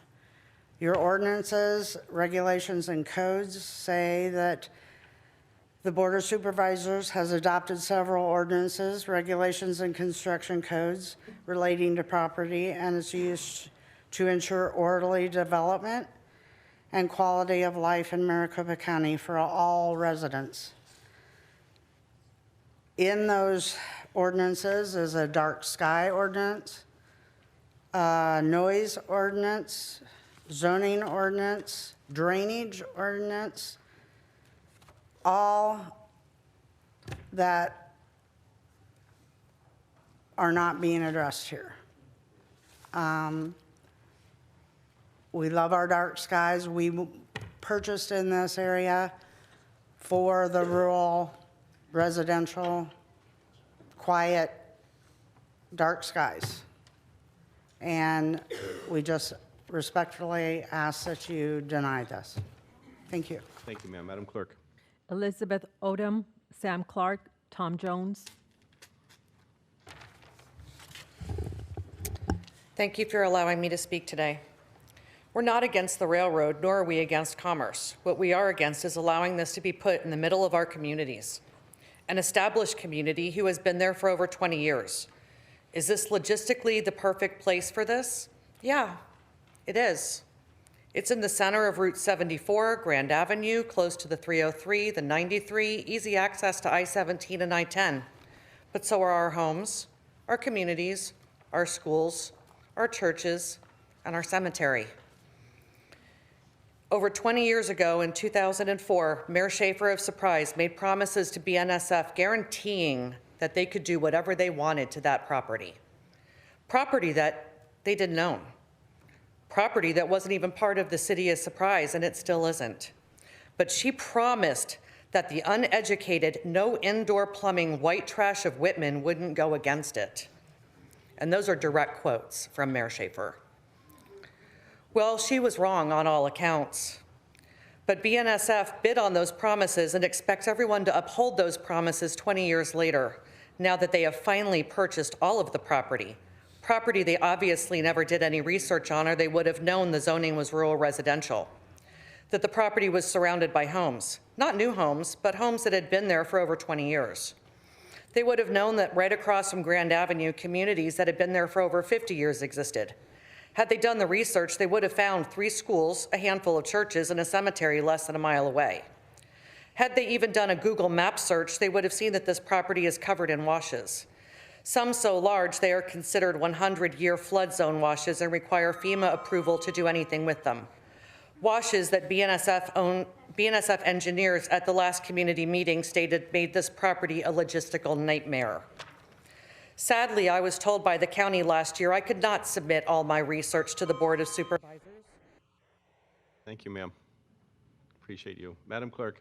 Sam Clark, Tom Jones, Don Runner.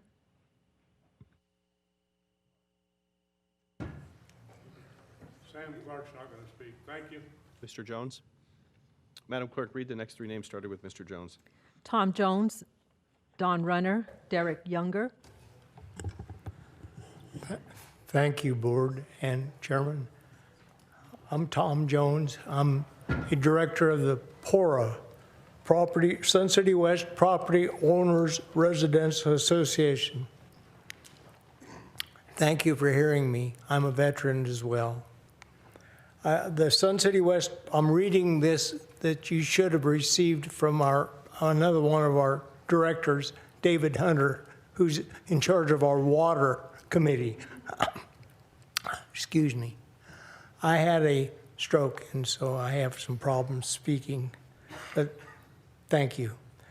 I'm in charge of the Railroad Project Committee, and Sun City West Property Owners and Residents Association, or PORA, representing 4,000 regular members and thousands of associate members, is strongly opposed to the BNSF Railroad Intermodal Project plan near Whitman, Arizona. This project is proposed for a location that is inappropriate because of very close proximity to a large number of established residential communities. All these communities will be adversely affected by a large increase in commercial diesel trucks and commuter vehicles on roadways that are already stressed as a result of the large population growth in the Northwest Valley. Traffic, air quality, water, and wastewater issues will be adversely affected by this project. please vote no on the CPA 202-4006 rezoning proposal. Thank you very much. Thank you, sir, and thank you for coming. Madam Clerk. Don Runner, Derek Younger, Jeffrey August. Chairman Galvin and Board, my name is Dion Runner. In the interest of time, others have touched on the topics I was going to speak about, so I won't say that. But I would just like to record my opposition to amending this comprehensive plan. Thanks. Thank you, Ms. Runner. Madam Clerk. Derek Younger, Jeffrey August, Sharon Akratelli. Thank you to the Board of County Commissioners for having us today. My name is Derek Younger. I represent myself and my wife, Tess. I guess we're in ground zero also. We're right there on 211. We've been out there about 10 years. Got horses, dogs, about half the size of Butterfly, but we have a dog. And we're asking you to protect us today, to protect our community. Excuse my language, but this project stinks. 22,000 trucks a day, no planned infrastructure upgrade for almost 10 years, 2033, in an area that's already terrible to get around in. Wastewater treatment facilities, 50 to 70 foot tall buildings in a residential neighborhood. Look, we're not anti-job, we're not anti-progress, and we're not anti-development. But it's very clear that this project does not fit here. I can think of lots of projects that would be good for Arizona, but might not be a good fit for the area. A chemical plant in downtown Phoenix might be good for Arizona, but it doesn't fit the area. It's not good for the community. So in closing, I ask you, you're our voice. We can hire lawyers, we can get together, but at the end of the day, we're just residents. We're just out there living. You guys are hired to protect us. Yes, you have to further the development of Arizona, but you have to protect us. And you have to ask yourself, does this project fit here? Or is there a better spot? Please don't be the board that puts this project here and then goes, whoops, that didn't fit. Thanks. Thank you, sir. Madam Clerk. Jeffrey August, Sharon Akratelli, Laura Deaver. Chairman and members of the board, my name is Jeffrey August. I am the president of Keep Us Rural LLC, and I'm here to represent the citizens of Whitman who are opposing the rail intermodal project. This is the Baltimore, Washington Intermodal Health Facility Impact Study that they performed for their area. Where's BNF's? They have not done so, and they don't care. How are they going to protect our health, environment, our endangered species, and most importantly, the Hansley Upper River? Here is the Natterburg School opposition. They have great concerns for the safety of the children, the health of the children, and the noise during the school hours, which will be distracting from learning. BNSF has repeatedly reassured members of the board, members of the governments, that they will be working with us. Although Surprise has debunked every one of their statements and has also unanimously support to oppose them. October 15, 2025, Maricopa Association of Government Transportation Policy Committee held its meeting. The 60, the 303, the 163rd, and the 74 was discussion number 8. Bradley Williams presented and stated there will be no real help until 2050 for those areas. He also stated there's not a lot of money available for this project. The statement he made was approximately 42 minutes into the meeting. BNSF is requesting a major comprehensive plan amendment to change the land use designation. We oppose it. We ask you to oppose it. We ask you to oppose their everything. Thank you. Thank you, sir. Madam Clerk. Sharon Akratelli, Laura Deaver, Anthony DeLuca. Hi, I'm Sharon Akratelli. I live in Whitman, Arizona. Ma'am, I can't hear you too well.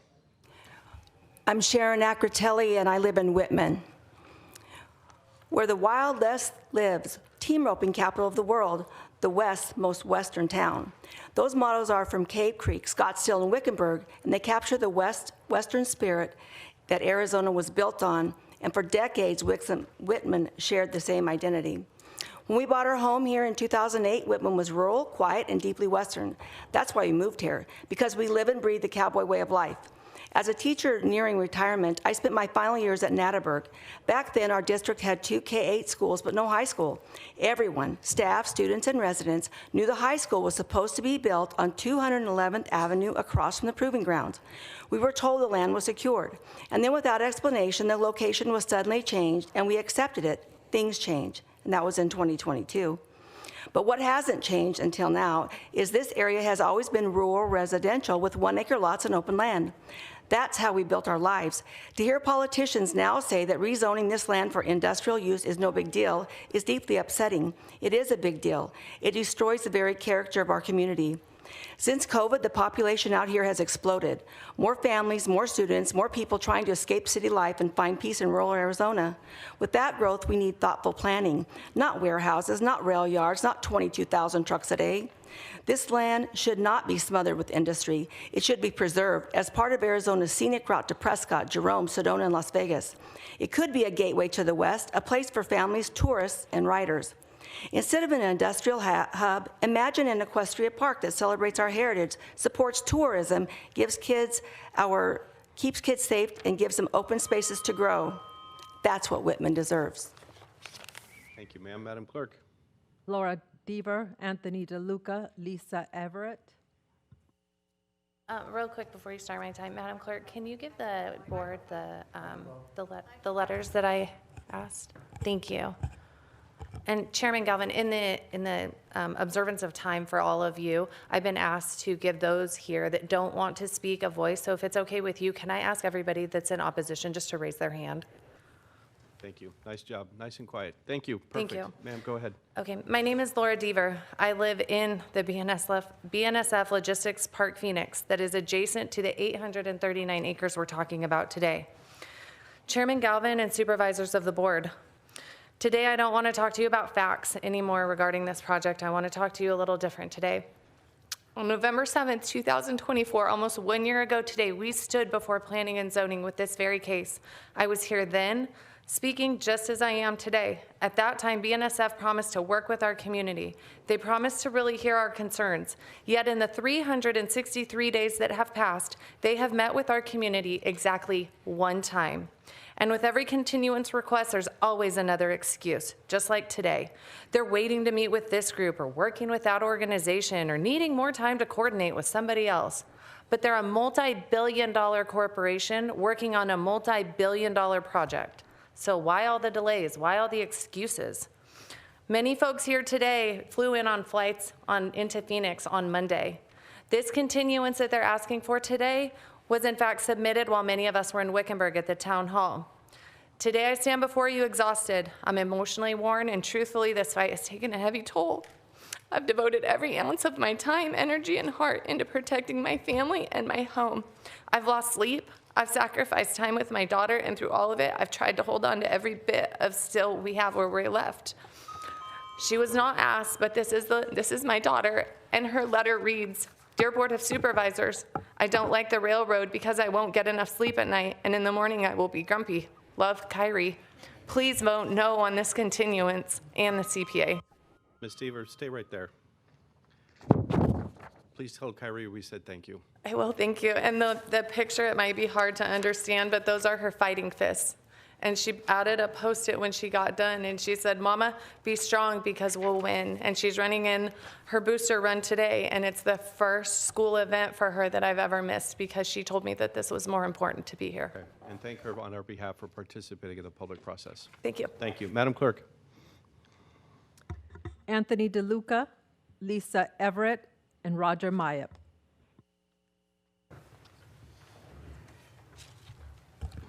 Good morning. My name is Tony DeLuca. Sorry, sir, I cannot hear you too well. I knew that was going to be an issue, but thank you. My name is Tony DeLuca. I reside in Sun City West, and I'm a member of the PORA Committee, which was formed to advocate on behalf of its 4,000 members. As a result of our committee's research, including meeting with BNSF representatives, we are urging our members and the community at large to oppose this project so that Sun City West and the 100,000 retirees who live within the Grand Avenue corridor between Whitman and the 101 can maintain the quality of life they work to attain. Key points that we considered: we understand the need for the project. We oppose the location. The Chamber of Commerce stated that this project will be like having 7 Super Bowls a year. As the host site for these 7 Super Bowls, the increased traffic, air quality issues, noise and light pollution are too much of a detriment for these affected communities to bear. There will be no significant job opportunities in our communities, as we are mostly retirees. We will likely see a reduction in the sales value of our homes for the very reasons mentioned above. County, state, school, and fire taxes will likely rise because of public services having to react to the projected housing and job addition.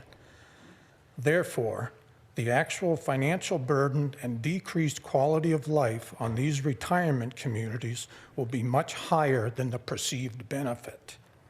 In closing, it's encouraging to note that the Board of Supervisors, as part of their mission statement, is to ensure residents enjoy living a healthy and safe environment. We ask for your vote in opposing this. Thank you. Thank you, sir. Madam Clerk. Lisa Everett and Roger Myatt.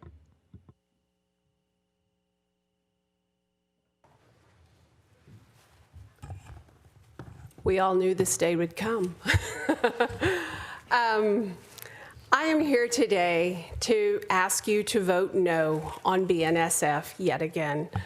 I want to tell you that you guys have received a lot of feedback from different folks about their position. And Senator Janae Shamp, who represents nearly 250,000 people, wrote a letter in opposition to BNSF being their hub in Whitman, building it. The city of Surprise came out against it recently, and I want to answer a question that BNSF was directly asked, and they gave a very indirect answer. What is type 2 water rights?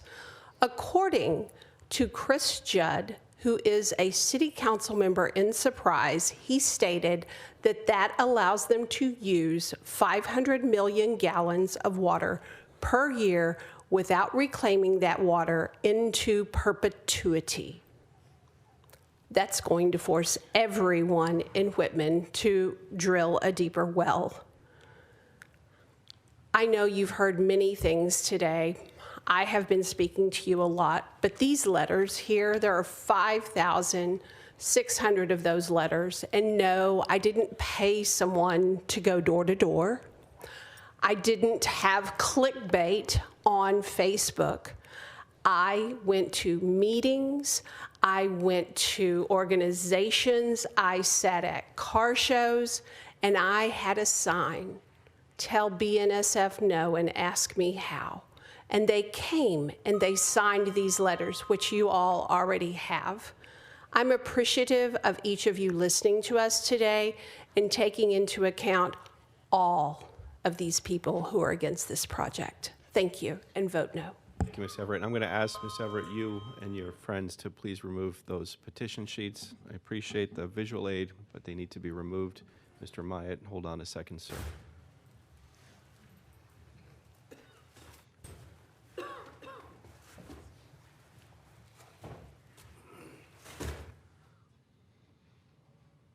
Okay, Madam Clerk, please. Chairman, last speaker, Roger Myatt. They're heavy.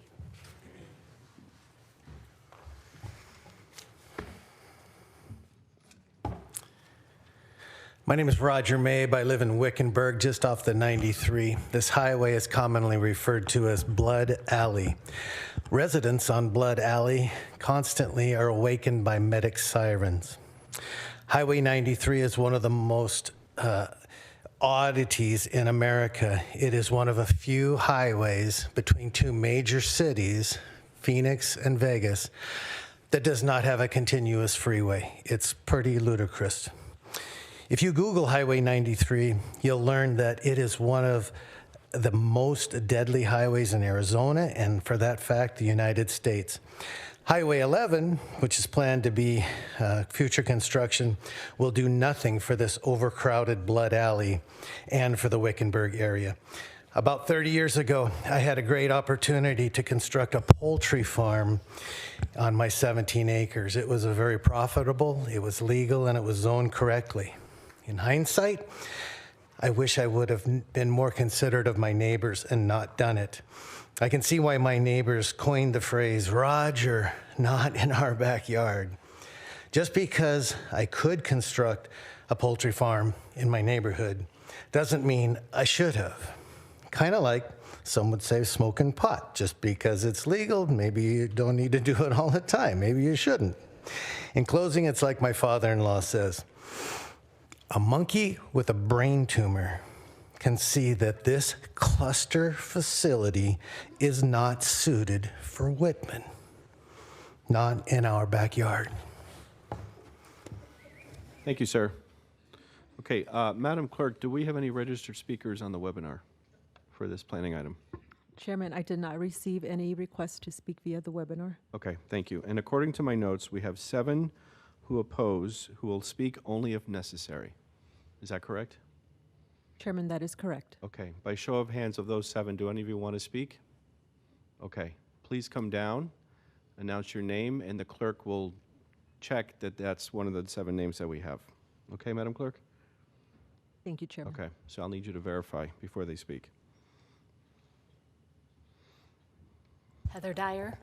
Good afternoon. What is your name? Heather Dyer. Heather Dyer? Yes. Okay, please come closer to the microphone. We're going to wait for the Madam Clerk to see your sheet. Yes, she did submit a Okay, speaker. 2 minutes. Go ahead, please. I just have one thing, and my husband spoke, all my neighbors, and your 3 of baseball, if you build it, they will come. We don't want to build it. We don't want them to come. God bless us all. Thank you, ma'am. Okay, who else raised their hand? Please come down.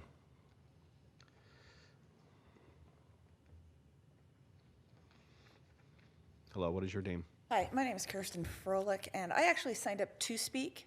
Okay. So, Are you in favor or opposition? I am in opposition of this. Okay. Madam Clerk, do you have Ms. Froelich's sheet? I did it when we were standing waiting.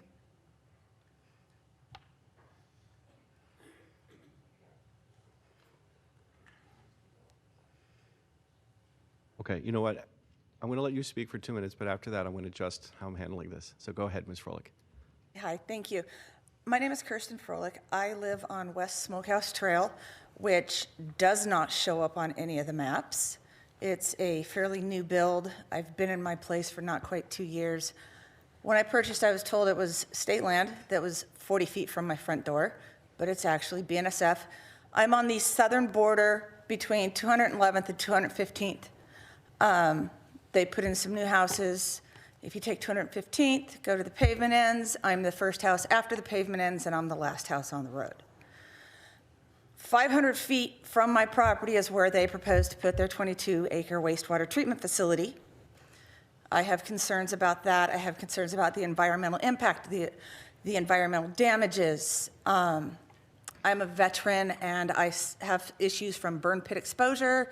Thank God for the PACT Act. Anyway, so I have ongoing health issues due to already having been subjected to contamination in the area, contamination in the ground. So that was just one of my big things. And my other thing was, you mentioned the survey and BNSF. Like I said, they don't even show my place or my next door neighbor. We're not even on their maps. So they haven't done their homework as to what's happened in the last few years either. And so I say, please vote no for the CPA and vote no on the continuance, and please, let's put this thing to rest. Thank you, Ms. Froelich. Madam Clerk, were you able to find her slip? Chairman, yes, I did find her slip. Okay, thank you. All right, so I believe we have 6 opposed who want to speak only if necessary. Can you please read out their names, and we'll see if they want to speak. Wes Kirkcaldy, Yes or no? No. Okay, next. David Kraus, Cruz. Okay, next. I can't make out the last name, but the first name I believe is Katarzyna. Katarzyna? Okay, thank you. Julie Jones. Thank you. Bill Collins. Come on down, please, sir. And then what's the other name? It is Dale and Ginger Magruder, but I believe... We already had them, yes. I believe. Okay, so the last speaker. And sir, I'm sorry I didn't catch your name, so please let us know your name. Yeah, hi, my name is Bill Collins. I'm a resident of Morristown. We neighbor just to the northwest of Whitman. I was the proud principal of Natterburg, helped in the construction and opening of the current Natterburg Elementary School. The original school, the Little Red Schoolhouse, it's about 100 years old. It's still on the grounds. That school was built by a gentleman who gave away property to get enough kids so that his kids would have some kids going to school. 100 years ago, it still stands. Directly across from where this school is located is BNSF land. I can't fathom seeing kids going to that school.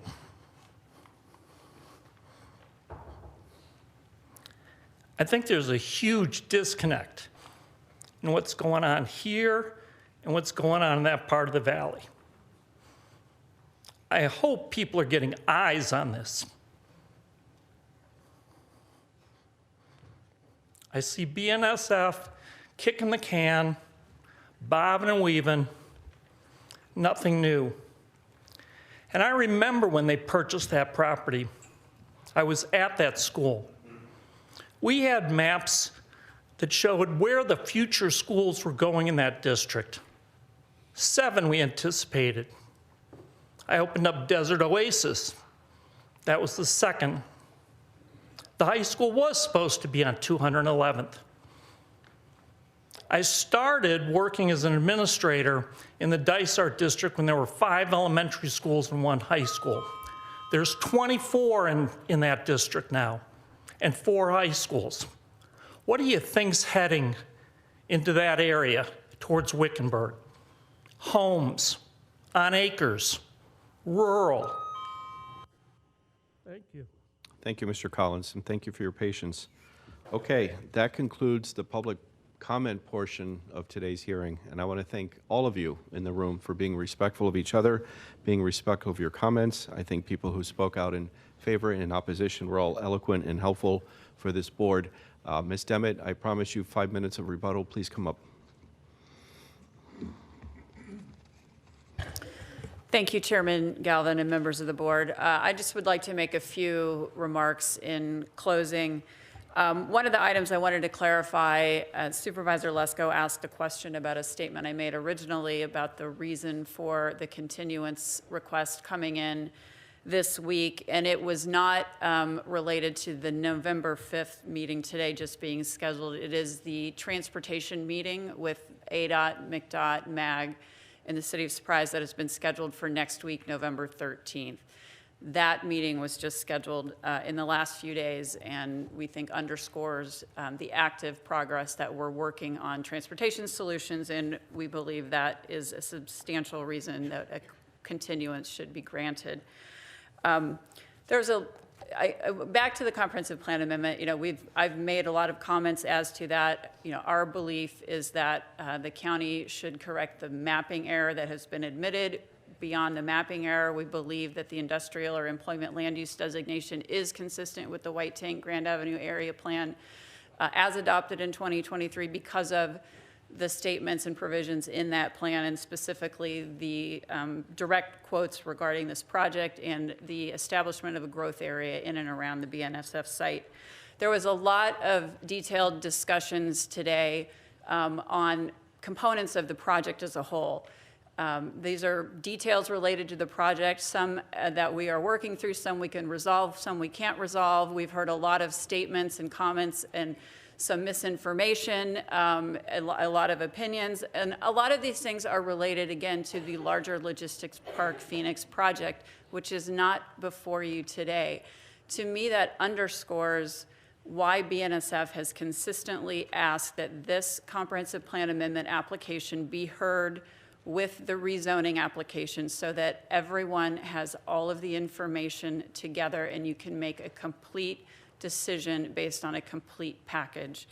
Tim Lasota made a comment specifically related to the continuance, that this feels like Groundhog Day, and I don't disagree with him. I feel like we have been up here a number of times asking for this continuance, but the intent is out of respect for the process and the progress that we feel we are making on addressing issues important to the county, the stakeholders, and the community. Denying a continuance request and denying a comprehensive plan amendment request, either of those actions today, does not stop the project from moving forward. It doesn't create clarity for the community. I think it actually muddies the water even more. We would request that you grant the continuous and allow the process that we have been engaged in to play out. And with that, I'm happy to answer any final questions. Thank you. Okay. Okay. Any questions? Okay, I see you already sat down. Supervisor Lesko. Thank you, Mr. Chair. I do have a question for Mr. Ellsworth. We're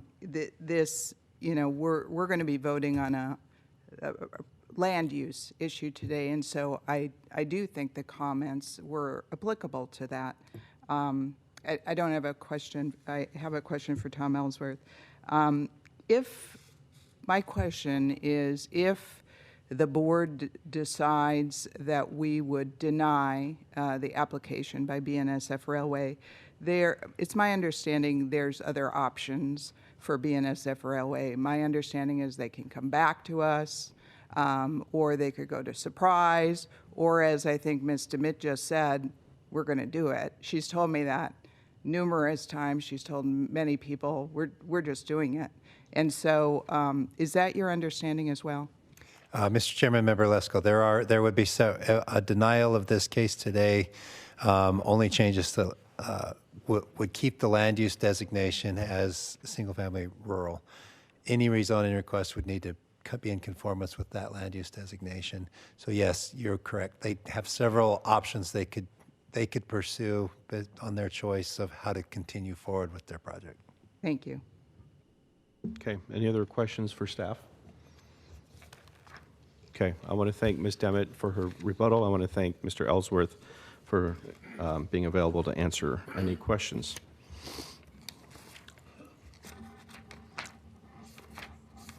Give me a minute here. Okay, so we've shut down public comment. That is now over. I'm going to ask everyone to please be quiet and respectful as the board now deliberates, and I'm going to start with Supervisor Lesko for any comments. Thank you, Mr. Chair. I want to begin by expressing my heartfelt appreciation to Tom Ellsworth, our Planning and Development Director, and his staff, Darren and others. I know Joel was involved as well, for their diligent and professional work. I know you have spent hours and hours on this project, and I really want to thank you for that. I also want to thank the Maricopa County Department of Transportation Director, Jesse Gutierrez, and his staff for their invaluable insight into potential traffic and road concerns and the status on it. You have been very, very helpful to me, and I think the rest of the board. I also want to thank our County Manager, Jen Pekorski, who's fantastic, and our Assistant County Manager, Darcy Kober. We've been in a lot of meetings together on this issue, and I want to thank my Chief of Staff, Scott Isham. I don't know where you are, Scott, and also my Deputy Chief of Staff, Bill Leal, who have fielded thousands and thousands of emails and phone calls from our community on this issue. And I also want to thank the Planning and Zoning Commission for their work. To the applicant, I acknowledge the considerable time and resources that have gone into this effort. And to the thousands of residents, many of you have spoke today, I want to thank you for engaging in this process through letters, your testimony today, and meetings. Your participation has been invaluable. The level of public involvement reflects the significance of this proposal for the Northwest Valley and for Supervisor District 4. Thank you for your input and for coming here today. It is also important to note that the Surprise City Council voted on a resolution to oppose the BNSF project. The City Council represents 167,000 residents in the city of Surprise. And I watched that City Council meeting, and I heard them say that they're willing to continue to work on this, but at the time, it was not ready. The Board of Directors of the Sun City HOA, called SHOA, voted to oppose the BNSF project. They represent approximately 40,000 residents in Sun City. The Board of Directors of PORA, two of them that spoke today, are Sun City West's HOA. They voted to oppose the BNSF project. They represent 27,000 residents in Sun City West. The Natterburg School District, who has a school very close to the proposed site, wrote a formal letter of opposition. And Legislative District 29 State Senator Janae Shamp, who represents approximately 250,000 constituents and the site in question, has sent in a formal letter of opposition as well. A concern that I have repeatedly heard and I share is the concern about the additional traffic that this site is estimated to produce. Grand Avenue and Loop 303 area are already near or at traffic capacity. BNSF themselves have projected the addition of 23,000 semi-trucks and vehicles per day going in and out of their site. That number does not even include the vehicles associated with the 26,000 construction jobs BNSF themselves is projecting. The board's role today is legislative. We are determining whether this amendment aligns with the county's comprehensive plan, policies, and the public interest as it sits today. This is a policy decision about current land use suitability, not merely correcting a mapping issue. Our responsibility is to decide whether changing this designation from single-family rural to mixed-use employment makes good planning sense in today's environment and challenges. Over the past 2 decades, the White Tank Grand Avenue area has changed substantially. Maricopa County's Vision 2030 Comprehensive Plan provides clear guidance that urban intensity development should occur only where urban services are available or planned, and where infrastructure such as water, wastewater, transportation, and emergency response can be provided in a coordinated and timely manner. The current land use designation of single-family rural is consistent with that policy. At this time, the standard for industrial use or mixed use set forth in the comprehensive plan has not been met. Key service and infrastructure elements remain uncertain or incomplete. Coordination among agencies continues, but commitments regarding water supply, wastewater treatment, transportation improvements, and public safety facilities have not been resolved. Until these foundational pieces are resolved, moving forward with a major urban employment designation would be premature. Equally important is the matter of intergovernmental coordination. BNSF Railway started talking with the City of Surprise in 2021, 4 years ago, almost 5. In March of 2023, the Surprise City Council voted to amend its general plan land use map to designate the BNSF property for employment uses. In April of 2023, BNSF submitted plans for annexation of the area to the city of Surprise. Then, in 2024, without telling the city of Surprise or my predecessor, Clint Hickman, in advance, BNS changed course and came to Maricopa County instead.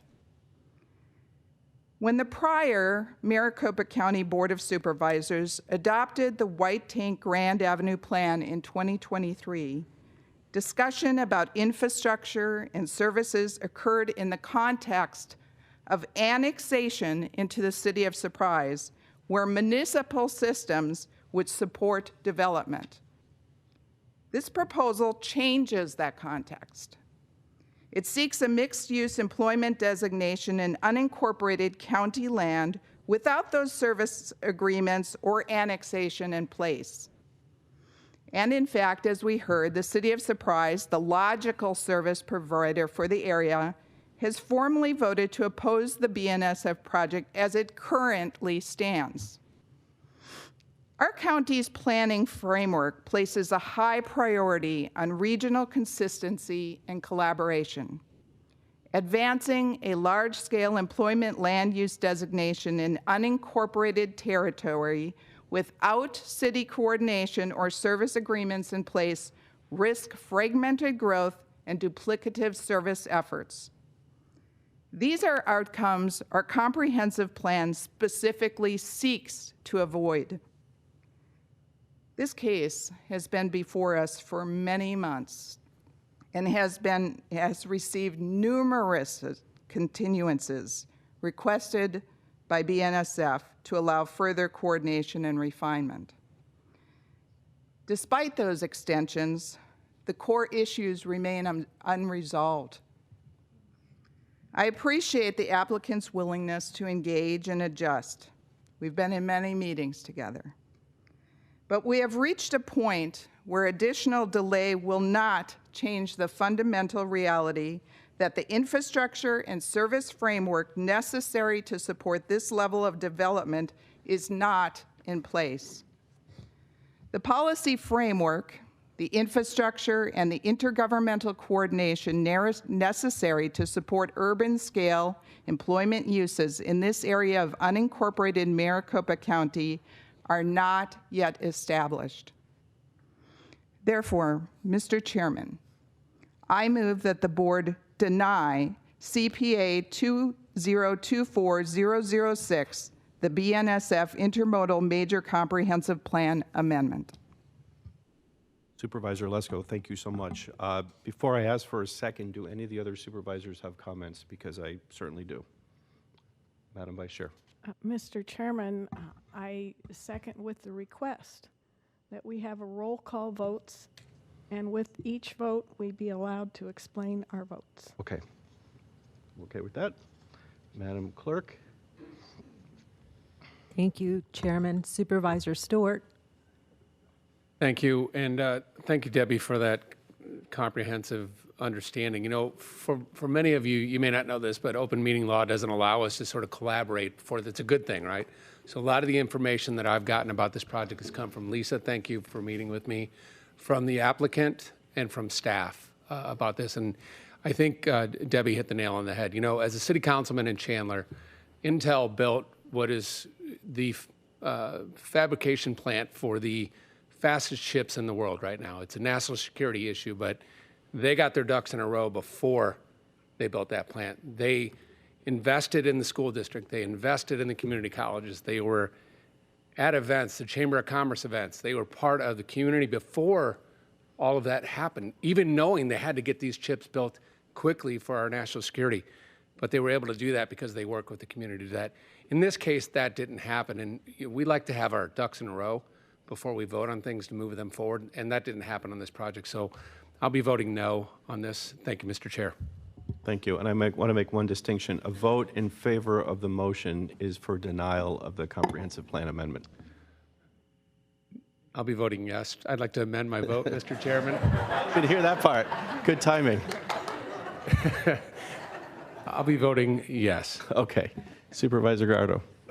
Thank you, Mr. Chairman. And just, I'll make it brief. We've been talking this for quite some time. Just want to thank Supervisor Lesko for the work she's put in. I've had brief conversations with a few folks, not only on the applicant side, but community side. And sometimes you just look at a project, this is just not the right fit, not in this area. And I think, and I get it, all the different logistical, the freeways and everything there is what makes it attractive for this particular plan. But the community was loud and clear. They just do not want this in this location. So I appreciate the applicant. I appreciate everyone that came out to speak. But I would also go along with this is not the right time, not the right location. And I guess I'm voting yes. Is that how it is? Yes to deny. Yes to deny. Okay, perfect. That's different. But yes, once again, yes to deny. And thank you to our staff for all the work they have put into this as well. And yeah, let's move forward. Thank you, Supervisor Grotto. Madam Vice Chair.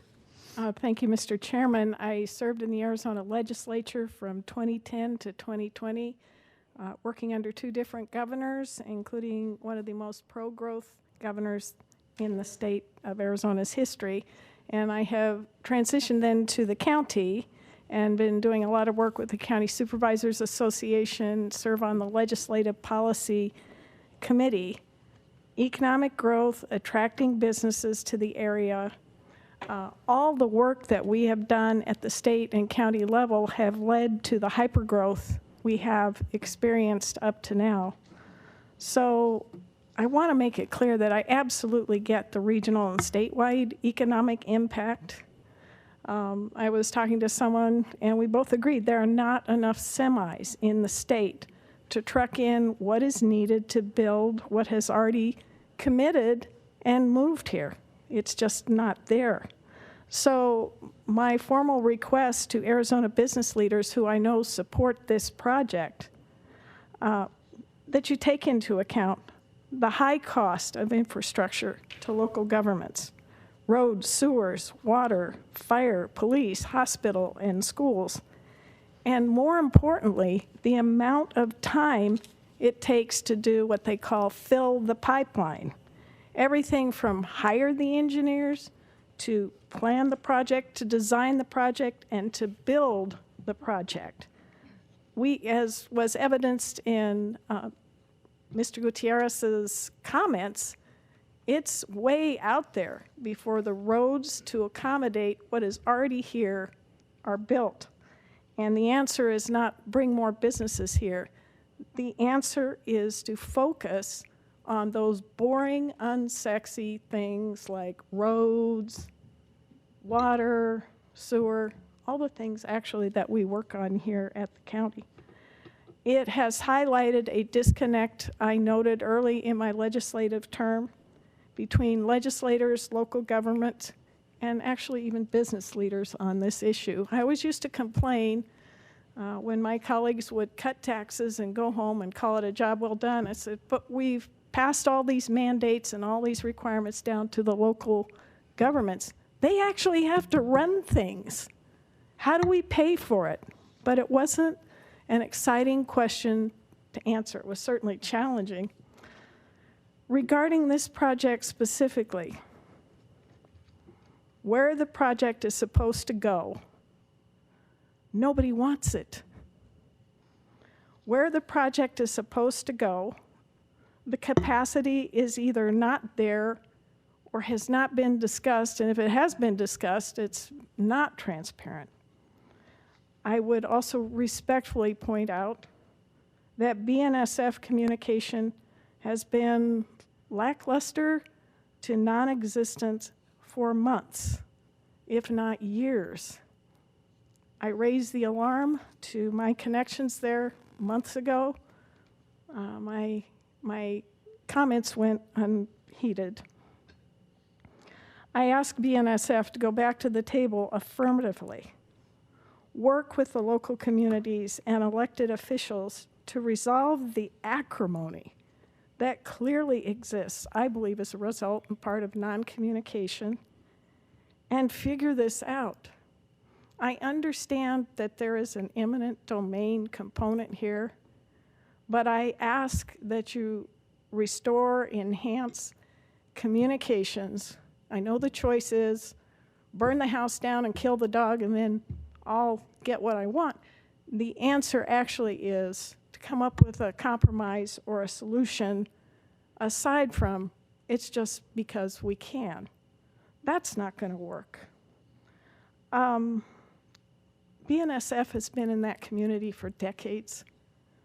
You know the community. Please deal with the community and the local governments. Go back to them and try and figure this out. And with that, Mr. Chairman, I vote aye. Okay, thank you.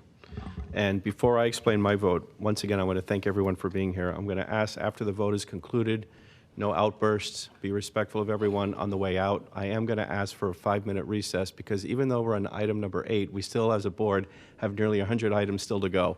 You don't have to stay here. If you want to, great. We'll have a fun time. But we'll do a 5-minute recess after the vote to allow you all to go back to your day, your jobs, and your families. I'm a strong supporter of economic development. At my direction this year, Maricopa County created its first ever economic development office, which is already having a positive impact across the region. We are also leading the way in addressing housing affordability and commercial real estate development by overhauling and updating the county's outdated zoning ordinance.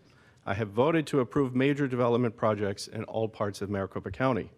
I have a list of major projects we have approved over the last 4 years that I have been serving on this board, which are making our region stronger, creating jobs, and improving quality of life for everyone. These projects were approved on their merits.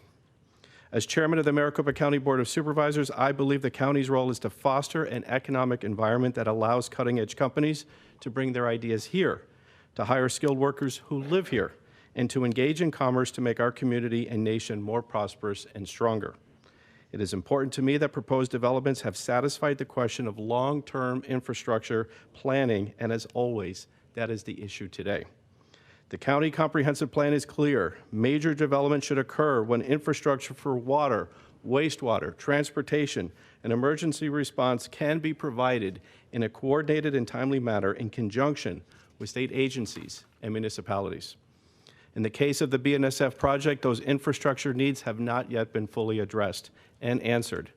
The City of Surprise has provided considerable feedback, and the current sentiment of the Surprise Council is not consistent with this comprehensive plan amendment application. A year ago, this case was brought before the County Planning and Zoning Commission, and yet we still hear about potential future meetings with ADOT. Comprehensive plan amendments do not grant entitlement or protected development rights, do not vest any development right, and do not confer any other rights beyond those outlined in state law. That is from Comprehensive Plan, page 16. Therefore, I cannot support a land use designation change at this time. From my perspective, BNSF still has options to bring this project into alignment with the county's comprehensive plan and in the public interest. The most logical option is to re-engage with the City of Surprise. And this is not a game of hot potato where we're throwing it back in the City of Surprise, but rather a recognition that BNSF originally identified the City of Surprise as the best partner. BNSF said today that they only switched from Surprise to the county because of an issue with water, but they had no supporting evidence today for infrastructure. Municipal systems could support the planned logistics hub. My vote today does not mean no forever, but is no for now. Maricopa County supports economic development, but it has to be done the right way. I weighed the evidence. There's not enough supporting evidence today on infrastructure for this CPA. This is not a close call. I vote no. And by 5-0, I'm sorry, I vote yes. Vote yes. Okay, let me do this again. This is not a close call. I vote yes. And by a vote of 5-0, the motion is passed. I haven't voted yet. Oh, I'm sorry. I thought you voted. I'm sorry. Thank you. I'm messing this all up. Okay, so let me again. This is not a close call. I vote yes. Supervisor Lesko. Thank you, Mr. Chair. I already said my speech, so I am going to vote yes to deny CPA 2024-006, and I want to thank everyone here today and all of my colleagues on this board. Thank you. Thank you, Supervisor Lesko, for your leadership. Please be quiet. We're in a 5-minute recess, and we'll be back in 5 minutes. Thank you, everyone. Have a good day.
Okay, quiet, please. We were in recess, but now we're out of recess. Is that good enough for our open meeting attorney? Yes, Mr. Chairman. Okay, last time I forgot, not this time. Madam Clerk, how are we doing on the webinar? Chairman, we are on. Okay, thank you. Okay, so we just concluded agenda item number 8. We're now going under statutory hearings, Clerk of the Board, item number 9, liquor license applications, new license for Co-op Grill, owner transfer for middle of nowhere store. Madam Clerk, are there any speaker forms received on items 9A and 9B? Chairman, none were received for these items. Okay, thank you. Do we have a motion for this item? Mr. Chairman, I move approval of agenda item number 9 as shown. Second. Thank you, Madam Vice Chair, and thank you, Supervisor Stewart. All in favor say aye. Aye. Aye. Aye. Any opposed? None. That item has passed. Moving on, under statutory hearings, air quality, number 10, incorporation by reference, Rule 360, and number 11, emission reduction credit, generation, certification, and use, Rule 204. Madam Clerk, are there any speaker forms received on items 10 and 11? Chairman, I do have one speaker form. Luimar Garza wishes to speak on item number 11. Okay, thank you. Ms. Garza, I feel like it's been forever since we saw you this morning. Welcome back. Well, actually, having left, I acquired a severe case of the UCD symptoms, which is the universal cat distribution symptom. And I have spent 2 months literally keeping a little kitten alive while homeless. But that's an entirely new chapter. On number 11, if majority of the people had stayed here, they would have noticed that on number 11, they might have complained about the fact that this acid rain that is now coming back in vogue, if you would require that these geoengineered airplanes cease dropping barium, aluminum, etc., we wouldn't have this issue. Now, on the hyperlink of number 11, there was 91 pages, and I noticed that on page 25 and page 61 of that hyperlink, you are now going to make it non-road engines or non-road internal combustion engines will now be taxed. They're going to have offset carbon credits. So say goodbye to your hobby engines. And it does say on here on 215, an engine that is or will be used or in a piece of equipment that is self-propelled or serves a dual purpose, such as a garden tractor, off-highway mobile cranes, or bulldozers. They're all going to be taxed for using gas. And yet, on item number 32, you are demanding that everybody no longer use wood pit fires and now replace them with gas, propane gas. So I'm trying to figure out if you're going to be taxing every little thing that uses gas or has a motor. And number 11 seems to reflect that.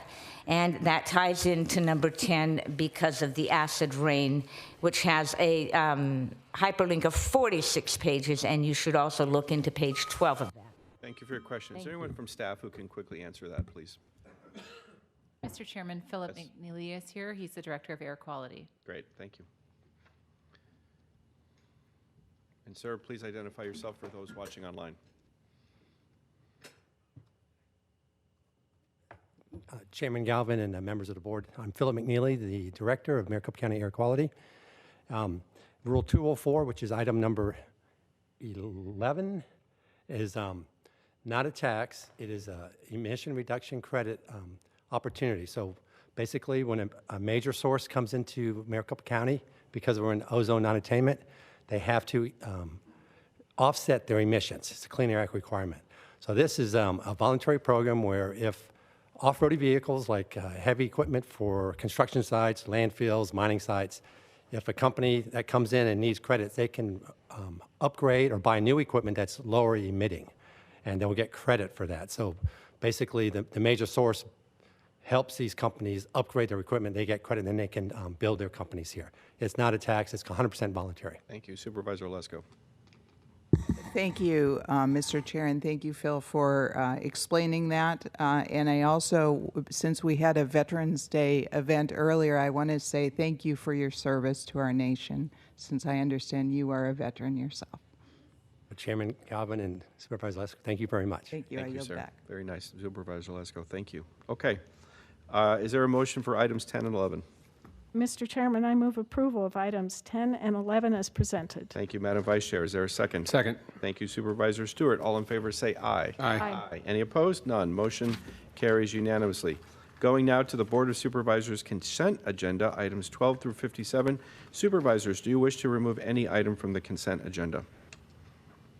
Hearing none, the board will now consider items 12 through 57. Is there a motion? Mr. Chairman, I understand that item 56 has been removed. That is right, Madam Item Clerk. number 52. 52. Great. Okay. So 51. Madam Vice Chair? So, Mr. Chairman, I move approval of items 12 through 51 and 53 to 57 as presented. Thank you. Is there a second? Second. At the Supervisor Stewart, I think you just came in. All right. All in favor say aye. Aye. Any opposed? None. The consent agenda is passed. Under Board of Supervisors regular agenda, under Justice Courts number 58, Maricopa. 52. Oh, do we have to have 52? I'm sorry, Chairman. Item number 52, that is being continued to the next formal board meeting, which is November 19th. We need to vote on it. There's no need for a Okay, vote. that's what I thought. Okay. My apologies. No worries. I've made plenty of mistakes. Justice Courts, 58, Maricopa County Justice Court name for new court. Madam Clerk, do you have any speaker forms for this item? Chairman, I do have one speaker form. Roger Pickrell wishes to speak in opposition. Okay, Mr. Pickrell, good to see you.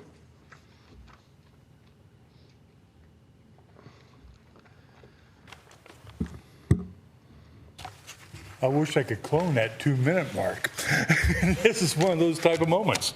Thank you for Chairman and Supervisors for this moment. I needed to be able to address a couple of personal things, and I'll try to interject them peacefully here. The creation of the 27th Justice Court is an important step for West Valley residents, but the proposed name Canyon Trails Justice Court, now we can arm wrestle things, you know, but I'm a firm believer of Native Americans and having a voice. We put up a We the People office up there in the Navajo area up there on neutral land to give the natives an opportunity for a voice. And once again, I think this is a way we can do that. I think it should be I'm not very good with a native name, but the Tohono O'odham Nation, I think, deserves an opportunity to be able to have a voice. That's where I stand in this, and I appreciate it. And I found it interesting, before I run out of my time, I was in a vehicle accident on the 60 and a mixer. And I broke 2 ribs on the 60. And one of the things that I didn't get a chance to in those moments was to be able to speak at a meeting like this. And it would have been a great opportunity to be able to do like, was it Garcia that had the opportunity to speak? I think we all have an opportunity to want to have a voice, and I would like to be more available for that on a webinar. Being a Vietnam vet or not a Vietnam vet, I think it's really something important that in America, we fight for this country to be able to have a voice. I just appreciate the opportunity if we can do that. Thank you, Mr. Pickrell, and I hope you're feeling okay. Supervisor Lesko, would you like to make a motion on this item? It's in your district.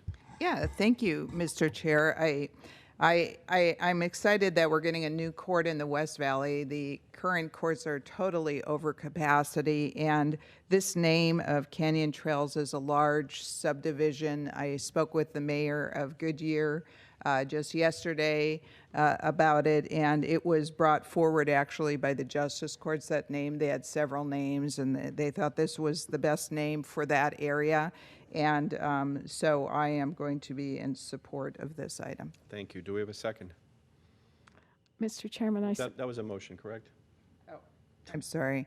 I move that we accept item number 58. Perfect. Thank and you. I second. Okay. Thank you, Madam Vice Chair. All in favor say aye. Aye. Any opposed? None. Motion carries unanimously. Under Board of Supervisors regular agenda, Sheriff 59, transfer ownership of retiring K9 Ralph. Madam Clerk, any speakers for this one? Yes, Chairman, I do have one speaker form from Lori Baroni, wishes to speak on item 59. Okay, Ms. Baroni, please come down. Board. First of all, I'd like to thank Deputy Drummond and Ralph for their service and all of our law enforcement. We support you and appreciate you very much. And this is regarding the transfer of the canine Ralph to his handler, Deputy Drummond. It appears both compassionate and appropriate. Ralph's medical condition makes continued service unsafe, and it is clear that his partner is willing to provide loving care. His actions honor the strong bond that develops between service animals and their handlers, and the public appreciates that commitment. Yet this item also highlights an important contrast in how Maricopa County extends compassion and access. When it comes to the loyal canine officer, the board moves with empathy and unanimity. But when it comes to the public's own right to participate, the same access disappears. Residents with disabilities or transportation challenges cannot speak through the county's webinar system. The board uses the webinar to participate and vote, yet the public is restricted to silent observation. This double standard violates the spirit of equal treatment that the county displays in other matters, including this one. As you approve this retirement, I ask that the board apply the same care and fairness shown toward Deputy Drummond and Ralph to the citizens that you serve. True public service means removing barriers to participation, not maintaining systems that silence voices. If this board can move unanimously for compassion in one case, it can also move unanimously for equal access to speak in its own meetings. Thank you. Thank you, ma'am. This item requires a unanimous roll call vote. Is there a motion for this item? Mr. Chairman, I move that we transfer ownership of Canine Ralph, who is retiring with honor. Madam Vice Chair, thank you. Is there a second? Second.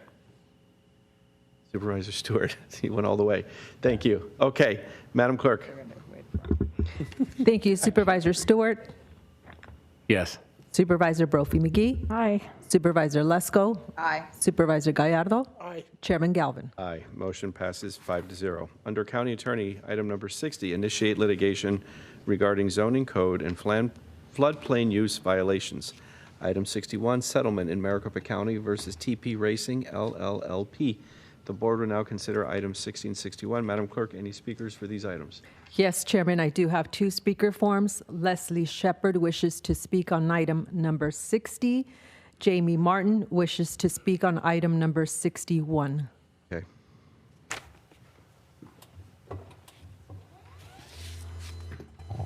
I'll have to lower it for her. All right, item number 60, initiate litigation regarding zoning code, a flood plan use violations of, at the, what is it? Okay, at Kelly Road. Okay, when the county moves to litigate a zoning and flood plan case, it shows that this board can act decisively when laws are violated. You hold property owners accountable for the physical misuse of the land, and that's appropriate. But the public also wants to see the same decisiveness applied to the moral and civic violations inside the county government itself, such as the repeated denial of First Amendment participation through the webinar system and the refusal to publish a schedule for reviewing sexually inappropriate materials in county-funded libraries. If the county can mobilize attorneys, staff, and enforcement powers for a parcel in New River, it can mobilize the same willpower to protect children and ensure ADA-compliant public access and correct the pattern of silencing citizens who lawfully speak. This board enforces zoning standards to keep land safe from flood damage. It should enforce Constitution standards to keep the civic life safe from suppression. Accountability cannot stop at private property lines. It must also apply to the public leadership. Real order is built on fairness, not fear, on transparency, not secrecy. Please apply the same urgency you show here toward the protecting citizens' rights and children's well-being across all county matters. I just want to let you guys know that the YouTube at the last meeting, it was edited and it cut out certain parts. And so that's why I've asked you. Thank you. Madam Clerk. Jamie Martin speaking on item number 61. Hi, I'm Jamie Martin, LD13. This item authorizes a settlement requiring TP Racing to pay a $5,000 fine and remain compliant with the county's environmental health code for 18 months. It shows that this board can hold private entities accountable when clear violations occur, but accountability shouldn't stop with businesses. The same urgency used to enforce environmental standards should apply to constitutional and moral standards inside county government itself. Citizens have repeatedly reported that this board's webinar system blocks public speech, excluding people with disabilities, health issues, or long commutes from First Amendment participation. This is a civil rights violation hiding in plain sight. Likewise, the board, acting as a library district still refuses to establish a public schedule to remove sexually inappropriate materials from minor sections of the county-funded libraries. At a prior meeting, Leslie Shepard was removed merely for asking a clear yes or no question about that schedule. If you can enforce compliance from TP Racing, you can also enforce compliance within your own institutions. Integrity isn't measured by fines collected. It's measured by fairness applied. Environmental health, moral health, and civic health all depend and demand the same thing: consistent enforcement of standards. Please show the same resolve towards protecting public trust that you show towards punishing private violations. You enforce compliance for TP Racing. The same standard should apply inside your own departments, all 65 of them. A corrective action plan with strong quality control measures makes that possible. Thank you, ma'am. Is there a motion for this item? Mr. Chairman, I move approval of the agenda items 60 and 61 and the actions specifically detailed in each. Thank you, Madam Vice Chair. Is there a second? Second. Thank you, Supervisor Lesko. All in favor say aye. Aye. Aye. Motion carries unanimously. We will recess as the Board of Supervisors and convene as the Improvement District Board of Directors. Item number 62, appointment of limited duty special deputy clerk. Madam Clerk, any speakers for item number 62? Yes, Chairman, I do have one speaker form. Lori Baroni wishes to speak on this item number 62. Thank you, Madam Clerk.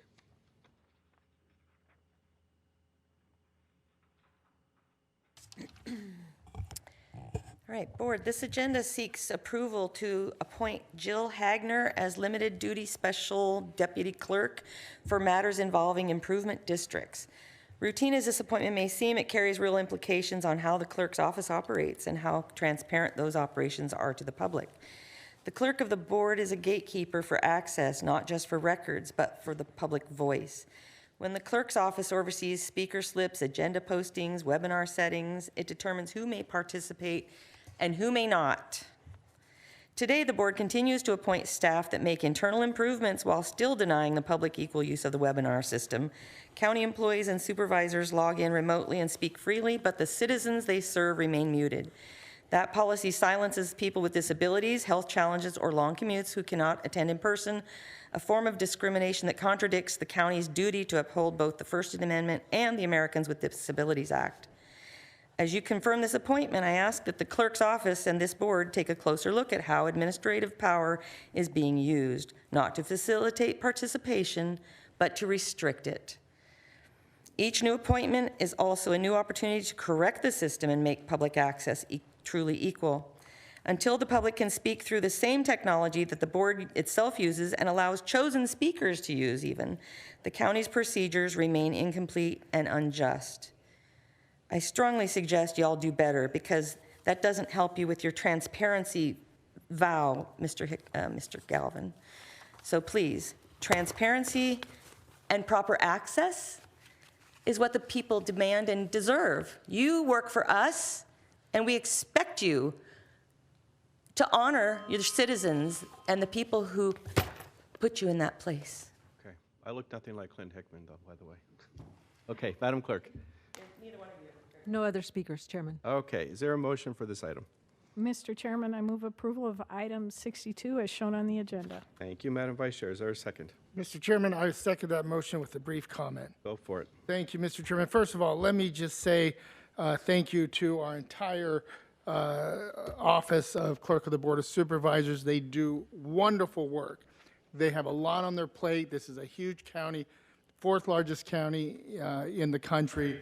So they do great work. So any type of criticism shouldn't be at the clerk's office. If you want to criticize us. We're the electeds. Come after us. And shut up. And you heard me. You heard me. Let me talk. You're not talking. I'm talking. You heard me. You heard me. I'm talking. I got the floor. So, Mr. Chairman, anytime. Hold on. I'm just asking. I know you are, but I'm going to ask Mr. Gardo to be allowed to speak, okay? The word shut up did not apply. That doesn't follow decorum. And Okay, Mr. Chairman, I'll apologize for that. I'll apologize for that. Apology taken. Okay, we're going to move on. Let's move on. We're good. All right, go ahead. Mr. Chairman, when folks come to the podium and make comments that are totally false, the clerk's office doesn't decide the rules and decorum of this meeting. That is the decision of this board. So to criticize the clerk's office for following the rules that we put forward, I think is just disingenuous. And I know the good work that the clerk's office does every day in ensuring that the county moves smoothly, that it's fully transparent, and they're following not only state law, but county policy. So I just wanted to point that out. And with that, I'm very supportive of the motion. Thank you. It's been a long day. We're moving along.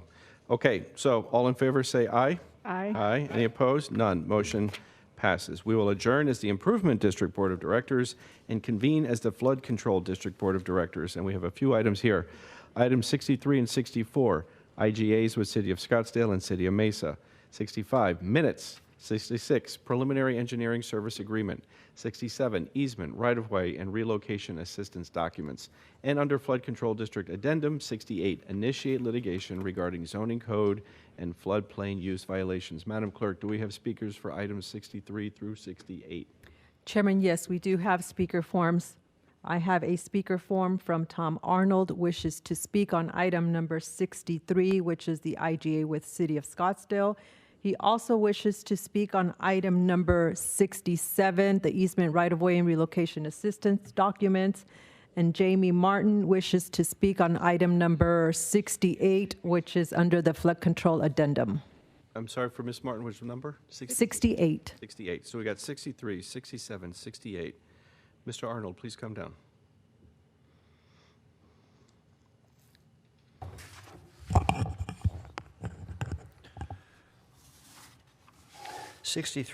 This agreement between the Flood Control District and the City of Scottsdale addresses localized flooding near 68th Street, a problem that directly impacts homeowners and infrastructure. The cooperative funding and shared maintenance outlined here show what local governments can accomplish when two jurisdictions work together. Transparency for public safety. However, the same principle of shared responsibility and transparency seems to be missing from the Board of Supervisors' own approach to public participation. The county enters into open partnerships with cities, but not with its own citizens. Residents who cannot attend in person, including those with disabilities, health issues, or limited transportation, they're still barred from participating through the webinar system that this very board uses to conduct its meetings. While you coordinate with municipalities to move water safely, you have failed to coordinate with the public to ensure that voices flow freely in your own chambers. Flood control is about removing barriers so that water can move. Civic control should remove barriers so that speech can move. A government that manages drainage better than dialogue reveals a serious imbalance in priorities. If this board can form an IGA to share the cost of storm drains, it can also form an agreement, moral or procedural, to share the microphone with its citizens. Thank you. Mr. Arnold, I also have a speaker form from you on item number 67. Do I get 2 minutes on that? Yes, sir. Thank you. 67, this item approves several property and relocation agreements under the Flood Control District's authority, providing compensation to families whose land lies in flood-prone areas. Programs like this, especially when managed fairly, reflect what good government should do: protect people, preserve safety, and treat property owners with respect. But just as the county helps residents relocate from unsafe ground, it must also help residents who have been pushed out of the civic process. The board's current policy denies many people a place to stand in their own government by refusing to allow public participation through the webinar platform.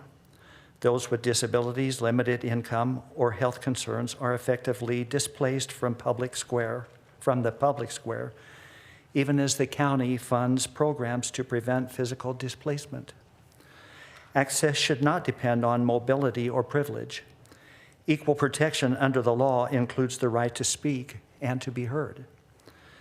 And while this board approves measures to secure homes and floodwaters, it has not yet taken comparable action to protect the moral safety of children, something other states have done by standing against sexualized content in public institutions. If we can move swiftly to safeguard land and property, we should move just as decisively to safeguard children and constitutional rights. Protecting people means more than buying land. It means defending values. Thank you. Madam Clerk. Thank you. Jamie Martin. Jamie Martin on item number 68. Hi. This agenda item appears again today under the Flood Control District Addendum. The same enforcement action already listed as item 60. That duplication exists because the county and the Flood Control District must each formally authorize litigation. In other words, this board understands how to protect jurisdictional authority. You duplicate votes, create separate file numbers, and follow every procedural safeguard to make sure that the county's interests are fully protected in court. But when it comes to protecting the public's constitutional and moral interests, that same precision seems to disappear. There's no duplicate safeguard for the people. Citizens are still blocked from speaking through the webinar system, even as supervisors use it to deliberate and vote. Disabled residents like Don Hyatt and myself were denied participation, and when Leslie Shepard asked a clear yes or no question about whether the library district has a schedule to remove sexually inappropriate materials from the minor section, she was removed from this very room. The county can coordinate 2 legal authorizations to protect its paperwork, but it cannot coordinate a single written policy to protect children or public voice. That contradiction speaks volumes. If you can duplicate votes to defend property codes, then you can duplicate accountability to defend the Constitution. Apply the same diligence you show for floor plans and zoning to transparency, access, and child protection, because both the land and the people deserve equal protection under law. Additionally, I have to talk about contract enforcement. You duplicate votes to protect property codes, but there is no corrective action process when the public's rights are violated. A cap fixes that. So does quality assurance. Okay, I'm going to remind people to stay on topic with the agenda item. I know there's a tenuous connection that is being made here, but you just can't keep doing that, okay? So, do we have a motion for items 63 through 68? Mr. Chairman, I move approval of items 63 through 68 on the Flood Control District agenda. Thank you, Madam Vice Chair. Do we have a second? Second. Thank you, Supervisor Lesker. All in favor say aye. Aye. Aye. Any opposed? None. Okay, motion carries unanimously. We will adjourn as the Flood Control District Board of Directors and convene as the Library District Board of Directors. The board will now consider item 69. Madam Clerk, do we have speakers for this item? Yes, Chairman, we have 2 speaker forms, one from Roger Maib and Leslie Shepard. Both wish to speak on item number 69. Okay, thank you. Please come forward.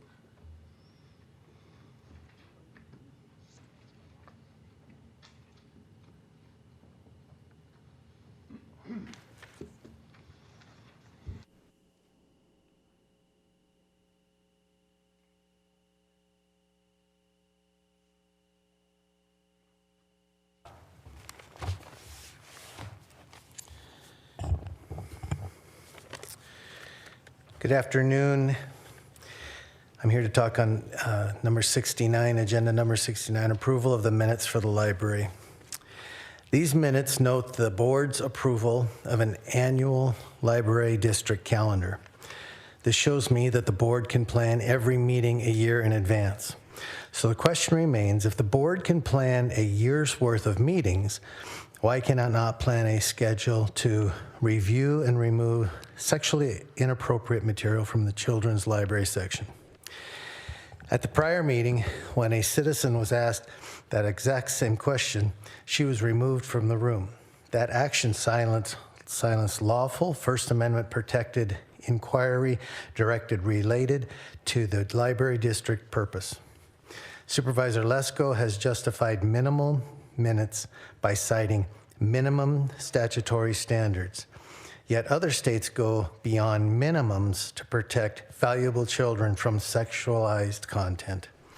A minimum standard is not leadership, it is avoidance. If the board wants its minutes approved in good faith, it should demonstrate the same transparency and moral consistency it demands of the public. Please create a clear schedule for child safety review and record it openly. Thank you. Leslie Shepherd. Okay. So, yeah, about the approval of the minutes. So before you approve these minutes, consider what the record actually represents. The board functions as the library district board. Yet when the citizens asked about protecting children from explicit content, they were shut down or removed. That was me. All you had to do is just say yes or no, but I know Galvin wants to go for it over there. At the same time, Supervisor Mark Stewart has cited the First Amendment as a justification for keeping that same explicit material with the minors. He's really concerned about their First Amendment rights, yet I get kicked out by asking that question. That's amazing. The First Amendment protects speech. It does not require government to gaslight us about children content. You're sitting here talking about these minutes. The reason that I'm bringing up the minutes and I'm bringing up the YouTube is because, Debbie Lesko, you've gone on record several times stating that we can watch the meetings. They're edited. They're actually mute sections out and they edit them. It was done in the last meeting when I said something to you guys about you violating our rights, and I sent you an email stating that you're violating our rights. Sullivan versus New York Times says that you can't make up the little rules that you did at the beginning of this. I'll just put it on record stating it. That was cut out of the YouTube video. Just like when Galvin kicked out a woman who had put in her speaker slip, and there was 6 speakers, he thought that was too many speakers. When I look at how many speakers went today, it's a shame on you that you kicked her out. And they muted that section out in the YouTube video. And that was on 4/9 of 2025. Let's get it on record. So when you guys are sitting here talking about you don't need to have everything in the minutes that deal with what we talked to you about regarding the library district, we don't care about you putting our name. Why don't you put the content, what's brought up to you? Why is it that you can't have an exact date and we're going to pull out this inappropriate content that is in violation of the law against minors?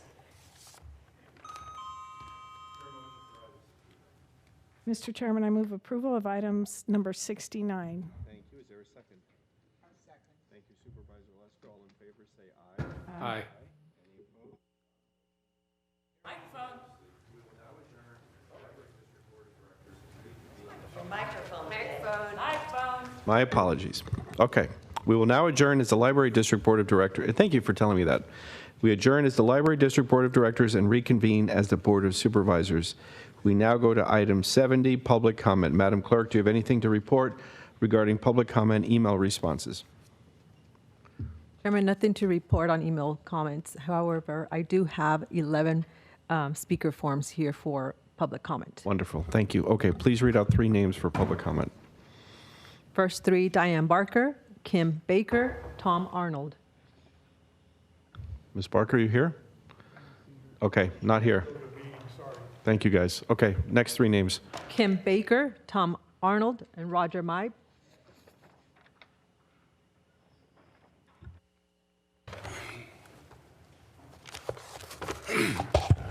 Thank you, Board. I do have some documents for the board. I got a message from the clerk's office. They want me to file a complaint. Why?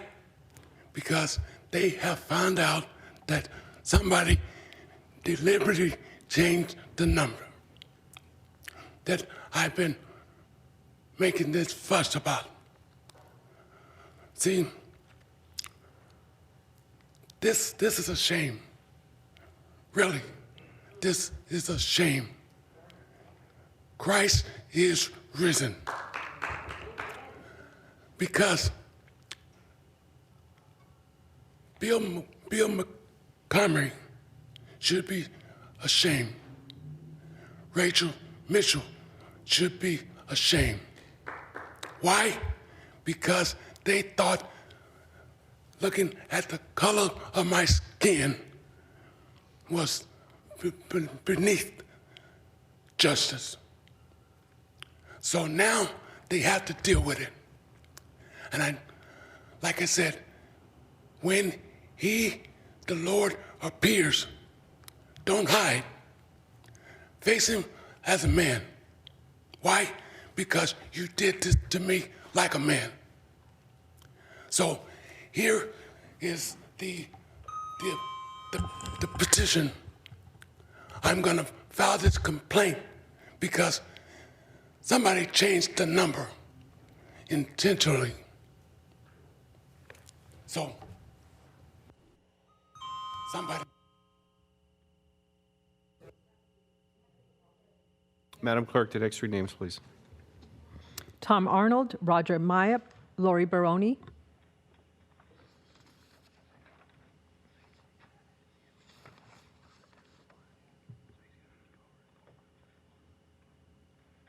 This board invests heavily in physical safety, flood control, engineering, law enforcement. But do you invest as much in moral and civic safety? When citizens ask about review schedules for inappropriate library content, they're told it's off topic or they're escorted out. That's not protecting order, that's protecting embarrassment. Government exists to safeguard both the community and the Constitution. Silencing those who ask legitimate questions undermines both. If this board can move swiftly to protect infrastructure, it can move just as swiftly to protect innocence. The question that got Leslie Shepard removed still stands. Is there a schedule, yes or no, for removing sexually inappropriate books from minors' sections?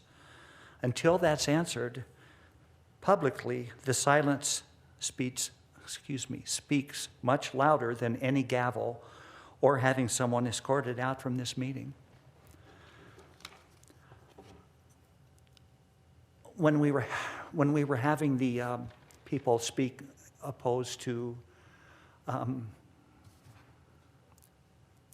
BNSF, there was a comment made, and I don't forget who on the board, or maybe it was the clerk, who said that something about people being able to speak over the webinar. But again, when I was unable to attend because I had my knee replaced, I inquired about being able to speak via the webinar, and I never got an answer. So I just want to know who's allowed and who isn't. I truly don't know. And sometime I'd like that to be made clear, even by my supervisor. Thank you. Thank you. Madam Clerk. Roger Myatt, Lori Baroni, Leslie Shepard. Hi, Chairman Galvin and supervisors. Meeting after meeting, the public is told there's equal access, yet only county staff and supervisors are allowed to speak through the webinar. Citizens can watch, but not participate. That isn't equality. That is separation and segregation by technology. People like Don Hyatt, who is disabled, and others who live hours away, like myself, 3 hours, I keep reminding you every time, have repeatedly asked to participate remotely. The same platform this board uses to speak and vote is denied to the public, even though we've paid for it. That violates both the First Amendment and ADA rules. If the county can coordinate multi-million-dollar flood projects, court naming, and intergovernmental agreements, it can coordinate a microphone. Access to government shouldn't depend on mobility or privilege. Justice and civic engagement should not stop at the door of this building. Equality means equal participation, not equal silence. So Mr. Garcia was allowed today to use the webinar, and so were others, and I don't understand that. I don't get this, why the webinar is such a thing for you guys. It just reeks with, you don't want to hear from the people. That's the only thing I can conclude. So at any rate, 2 weeks ago, I brought up that there were many libraries in the county for the board. I wanted you to follow up on the sexually explicit books in the children's sections. 6 of those libraries that I mentioned are in Debbie Lesko's District 4. I've received no follow-up as requested, which is normal. I've sent all of you many emails over the months, and I don't get any response back ever. Please follow up. Please email me at rogermabe@gmail.com. Thank you, Madam Clerk. Lori Baroni, Leslie Shepard, Jamie Martin.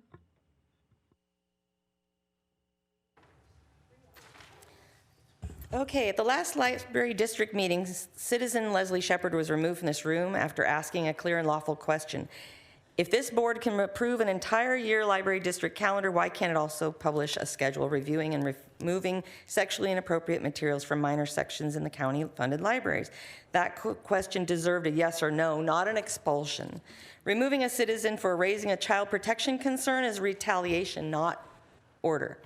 And later, Supervisor Debbie Lesko deflected responsibility by claiming the books mentioned by Roger Mabe were in county libraries, but that wasn't true. Out of 5 out of the 6 that the county, those are county libraries, not city libraries, Ms. Lesko. I would think you would have known that. But this board is the library district board. County funds, county property, and county branding mean county responsibility. Other states have established parental review boards and regular inspection timelines. Maricopa County could lead instead. Instead, it removes the people who ask. Leadership isn't measured by who you silence, it's measured by what you protect. And protecting perversion sure makes it look like you're okay with the children still having access to pornography. Shame on all of you. It shouldn't be more than 2 years to correct this and protect our children. Also, shame on you for your lack of decorum, Mr. Gallardo. That was really inappropriate. And you were talking to the people who you all claim that you can't talk to. So you make up the rules as you go, and you disrespect the people. The decorum rules are for you, sir, more so than they're for us, for all of you. Also, I'd like to say, Ms. Lesko, that you stated today that the board was legislating, yet we're told on a regular basis that you're not allowed to legislate. But that's what you stated today that you were doing. So shame on y'all, because you're gaslighting people regularly. Madam Clerk. Leslie Shepard, Jamie Martin, Roger Pickrell. Okay, just to let you guys know that I sent every one of you a request at, I believe it was 5 a.m. on Saturday morning, asking you to pull certain items. I received not one response back, not even from your assistants, acknowledging that it was sent to you.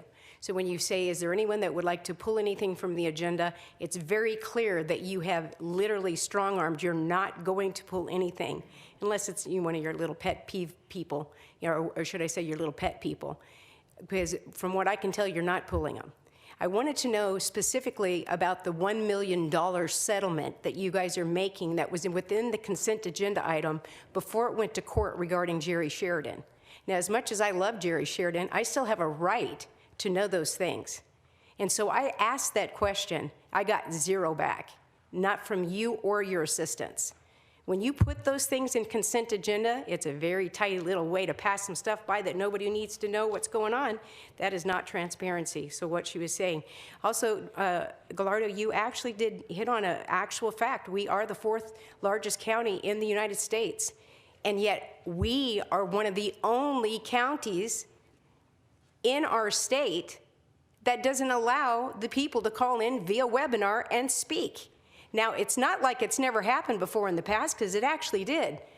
And I watched when it got changed, and when it got you guys have literally made stuff up as you go, and then too many people in here have got conditioned to think, oh, it's normal, because after all, Galvin, he's the man with the gavel. You know, you're supposed to be the biggest public servant in here, and you're the biggest ogre in here.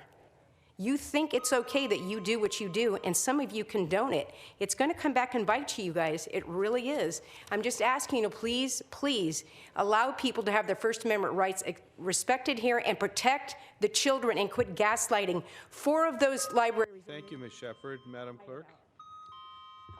Jamie Martin, Roger Pickrell, David Wilson. Hi, I'm Jamie Martin, PC of LD 13 and state committeeman. I'm here to put a real solution on record for contracts to match policy and procedures so the public trusts the elections process and all contract term enforcement for all departments, all 65 of them. A corrective action plan is just a project plan on steroids. It tracks every failure. It assigns accountability. It fixes the root cause. It verifies anomalies that are corrected immediately, not years later.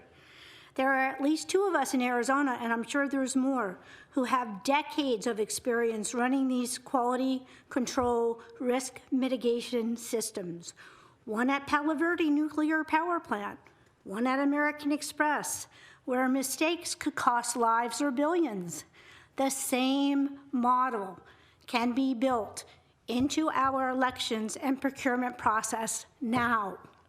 2 departments already have the authority to use it, but they're not applying it with the rigor the law requires.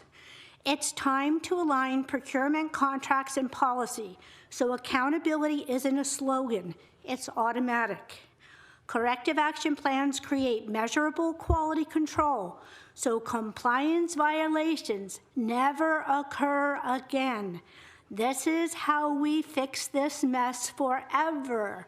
Change the process, and it won't matter the people who may or may not have the public's best interest in mind. Today's elections are either nothing's wrong, nothing to see here, everything's fine, or it's a federal offense. What fixes it? Quality control plus corrective action plans fix every issue the world faces today. Thank you. Madam Clerk. Roger Pickrell, David Wilson, Louis Mar Garza.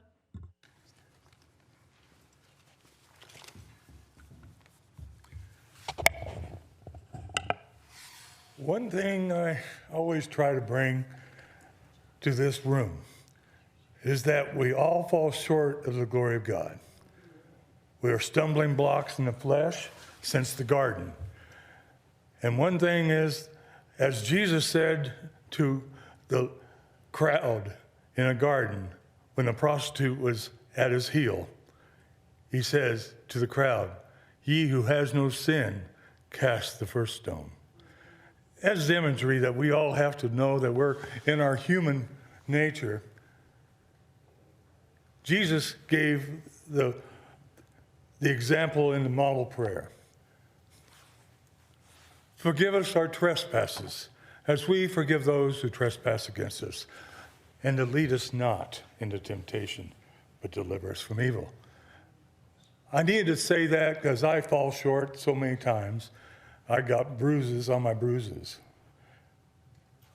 I want to say to this room, I'll be the first one with broad shoulders to extend an olive branch of apology as well to a friend and to another fellow human being. I do that to you, Steve, because we're men of honor. And that's what we come here to try to expel as mentors. We're the light, the salt and the light of this land. And I invited Tom and Steve to finish this note because I got 20-some seconds to extend that open invitation for the hand count this Saturday at 10 a.m. to 12 p.m. at the MCRC. Kumbaya, that olive branch. I'd love to have you there. Coffee, I'll buy. Of course, it's in the coop. So, and then they're going to have a second one coming up on Wednesday, November 12th, between 6:30 and 8:30 at the MCRC. Ladies and gentlemen in this room, board, God bless you. Thank you. Thank you, sir. Madam Clerk. David Wilson, Loimar Garza, Blue Crawley, last speaker. Good afternoon, and thank you for the opportunity to speak today. My name is Dave Wilson. I'm an Assistant Chief of the Daisy Mountain Fire District. I'm here today representing Maricopa County Fire Districts. First, I'd like to thank and acknowledge the Maricopa County Board of Supervisors for your continued support. Your support has been instrumental in helping Maricopa County Fire Districts serve their communities. As a fire district, we are the only authority having jurisdiction for the emergency services in unincorporated Maricopa County. No other agency, contractor, or corporation holds that legal responsibility. Fire districts serve the county's population that live outside unincorporated municipalities. Residents, visitors, and travelers on county roads and highways rely solely on fire districts for fire, emergency, medical, and hazardous responses. Development within unincorporated areas is accelerating rapidly, and our capacity hasn't kept pace. This creates serious risk for citizens living in unincorporated areas of Maricopa County, specifically when it comes to wildland urban interface zones that lack adequate coverage. Within our district, residents benefit from the Phoenix Automatic Aid System. However, aid does not extend to residents that live outside of defined boundaries, leaving critical gaps in our coverage. It is also important to note the financial limitations we face. Since the passing of Proposition 117, the ability for fire districts to capture significant revenue from increased property values has been severely restricted. As a result, many districts are underfunded despite the growth and rising demands. Today, I'm asking county leadership to recognize the growing capacity challenges that we face and help identify sustainable solutions. We must explore new funding mechanisms, dispatch models, and overwhelmingly an authority having jurisdiction for areas of unincorporated Maricopa County. Our goal is fair, coordinated, and effective, one that protects all Maricopa County residents regardless of where they live. Thank you. Thank you, sir. Thank you for your input. Madam Clerk. Loimar Garza, Blue Crawley. Luis Betty Garza, I just wanted to mention to you to item number 7 today that you broke your own rule in allowing one of the protesters to hold up this huge sign. And so I'm going to hold up my little one, which is barely visible, but it has the 1A and it has the circle and the red across it since you diminish our times so much. 3 items. On number 7, you passed it, or you said no to number 7, and you appeased everybody, but on top of that, then you passed through the back door number 66, which was BNSF, through surprise. Surprise! Then on number 36, you have a $4 billion budget, and you're accepting pass-through monies in the amount of $1,184,000 borrowing from the Tribal Gaming Fund from the Gila River Indian community. Now, these are all programs, and I'm going to refer this to the Department of Justice, as they will be watching and taking notes. Number 36, I would need for you to look into the hyperlinks. Besides that, my next one, I guess at the end of the year, you're all throwing Hail Marys. And I was reviewing the October 1st meeting when you all had your report cards at the end, and I left a message for you, Mark Stewart, with your assistant. And I'd like for you to elaborate a little bit more towards the end when you did your report card. You said, referencing to Charlie Kirk and how he had passed away and everybody picked up their garbage and they were doing the right things. But you mentioned that this theater of dialogue, that we would continue working in this great experiment, which is the constitutional republic. And I'd like to ask you what you meant by that, because we are under a continuity of government, as you were advised back in February, and I think we should all take a better look at that big, beautiful blue book, which is the Department of Defense Law of War Manual that you're all under. Thank you. Thank you, Madam Clerk. Last speaker, Blue Crawley.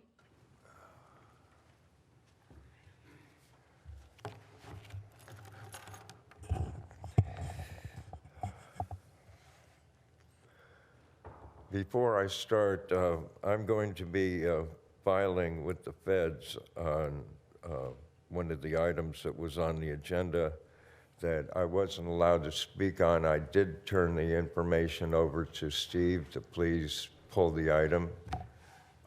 Can you stop that clock? I was just informing you of that because I've turned it over to you more than once. The feds state that those things are supposed to happen. So could you please start my time again? No, Blue, just keep going. Just go. All I was doing was informing you of the situation. Well, there's a managers meeting at both MAG and at the RPTA, and she sits here, is that those things aren't that important. I need you to bifurcate the agencies. You know, I need the bus situation taken care of and dealt with. And you said, you know how expensive those buses are? Did you hear how much it's going to cost for that interchange at the 303 and Grand? And they're $1 billion short. Where's the money for my buses and little circulators? What does that do?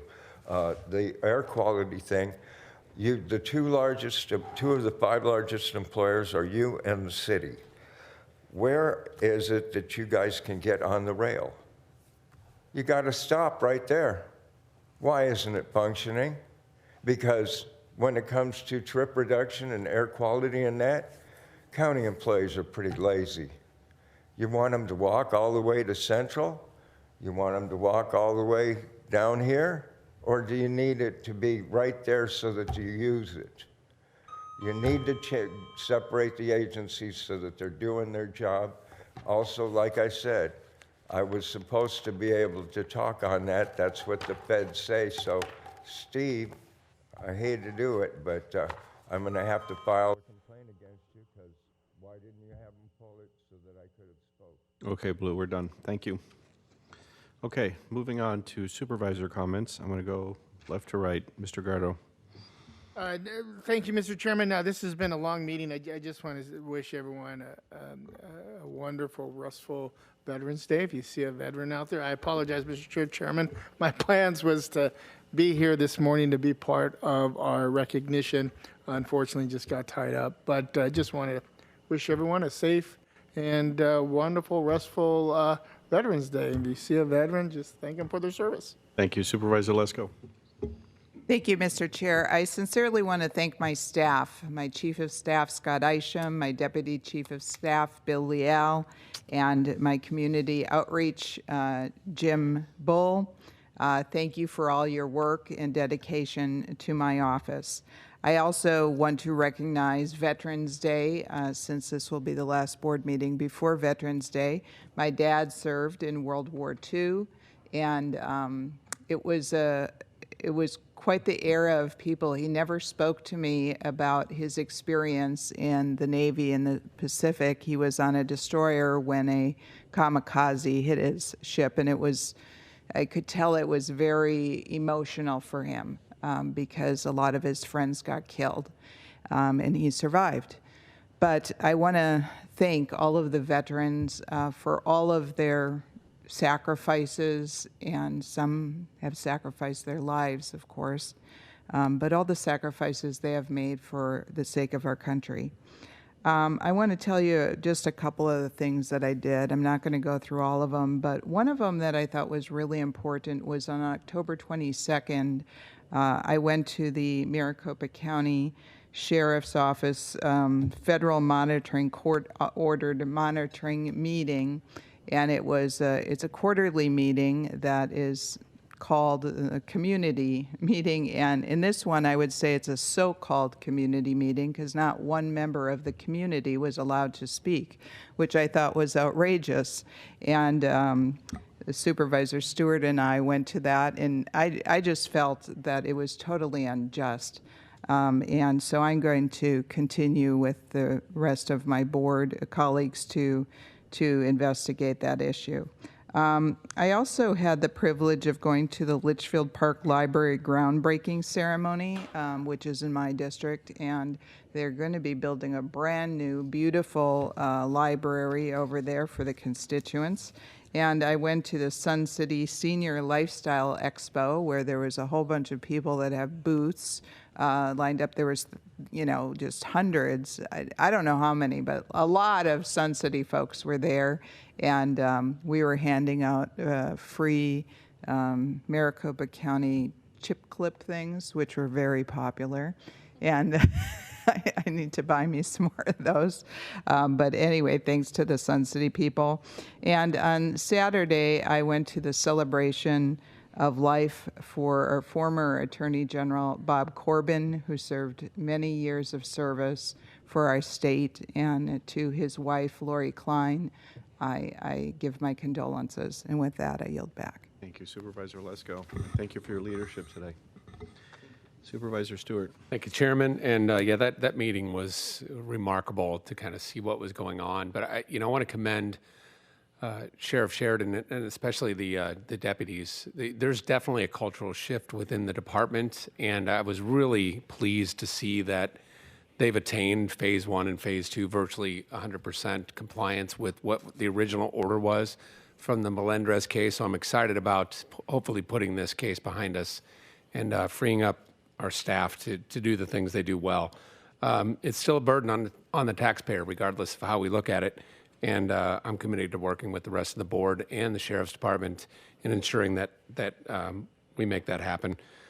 I was able to attend the County Supervisors Summit down in Yuma, Arizona, which is a fascinating city, by the way. I didn't know that it was the first. They've got a old penitentiary there from the 1900s that I toured and learned how the high school got their name, which is the logo is the Criminals, which was fascinating. I didn't know that, but apparently, well, it's a long story, and we are really late today, but I'll keep going. But you should look it up. But that was fascinating. I attended with Supervisor Gallardo, and we moved some definite valuable policies forward that we'll take to the legislature and some other areas. And then I want to thank the chairman for the state of the county. I think every time that I've seen you speak on the things that we're doing here at the county, it makes me proud of the work that we're doing. And more importantly, the proud of the work that staff's doing. Like we're knocking some things off the list in order to be a better government and provide the customer service I think that the community expects. So I want to thank my fellow colleagues for the work that they're doing. And then, my staff was able to attend Supervisor Gallardo's domestic violence awareness luncheon. It's still super important that we continue to raise awareness around this so that we can stop that practice. And and I saw the MCSO at the NASCAR event on Sunday. The race was virtually over, and they were still there giving away junior deputy stickers and badges and meeting with the kids. And so I was able to get a picture with them down in the bottom right, and just happy as could be. But that's part of the community outreach that the Sheriff's Department's working on all the time. And I just want to thank you, Chairman, for today. Thank you, Supervisor. Madam Vice Chair. Thank you very much. My team, as usual, is very busy out and about in District 3, which interfaces with 6 different City of Phoenix council districts. So we have been very busy. Please check my newsletter, and if you haven't signed up, sign up. We'll talk about them in those events more in detail there. In honor of November and giving thanks and giving, I have teamed up with City of Phoenix Councilwoman Deborah Stark, who also coincidentally is District 3, on a turkey drive, November 17th through the 24th. You can drop off a frozen turkey at the Desert Horizon Precinct, City of Phoenix Desert Horizon Precinct. Now what you need to do is write D3 or 3 in magic marker on the turkey. Councilwoman Stark is having a friendly competition with Councilman Kevin Robinson, and we're going to help her. So please keep that in mind. Watch for a separate announcement in my newsletters. I'm going to close by thanking my colleagues so much for your comments and your participation. Supervisor Gallardo, I appreciate your nomination to the large committee caucus, large caucus at the CSA last week while I was out on grandmama duties. Thank you very much. And Mr. Chairman, thank you. Thank you. We are adjourned. Have a great day.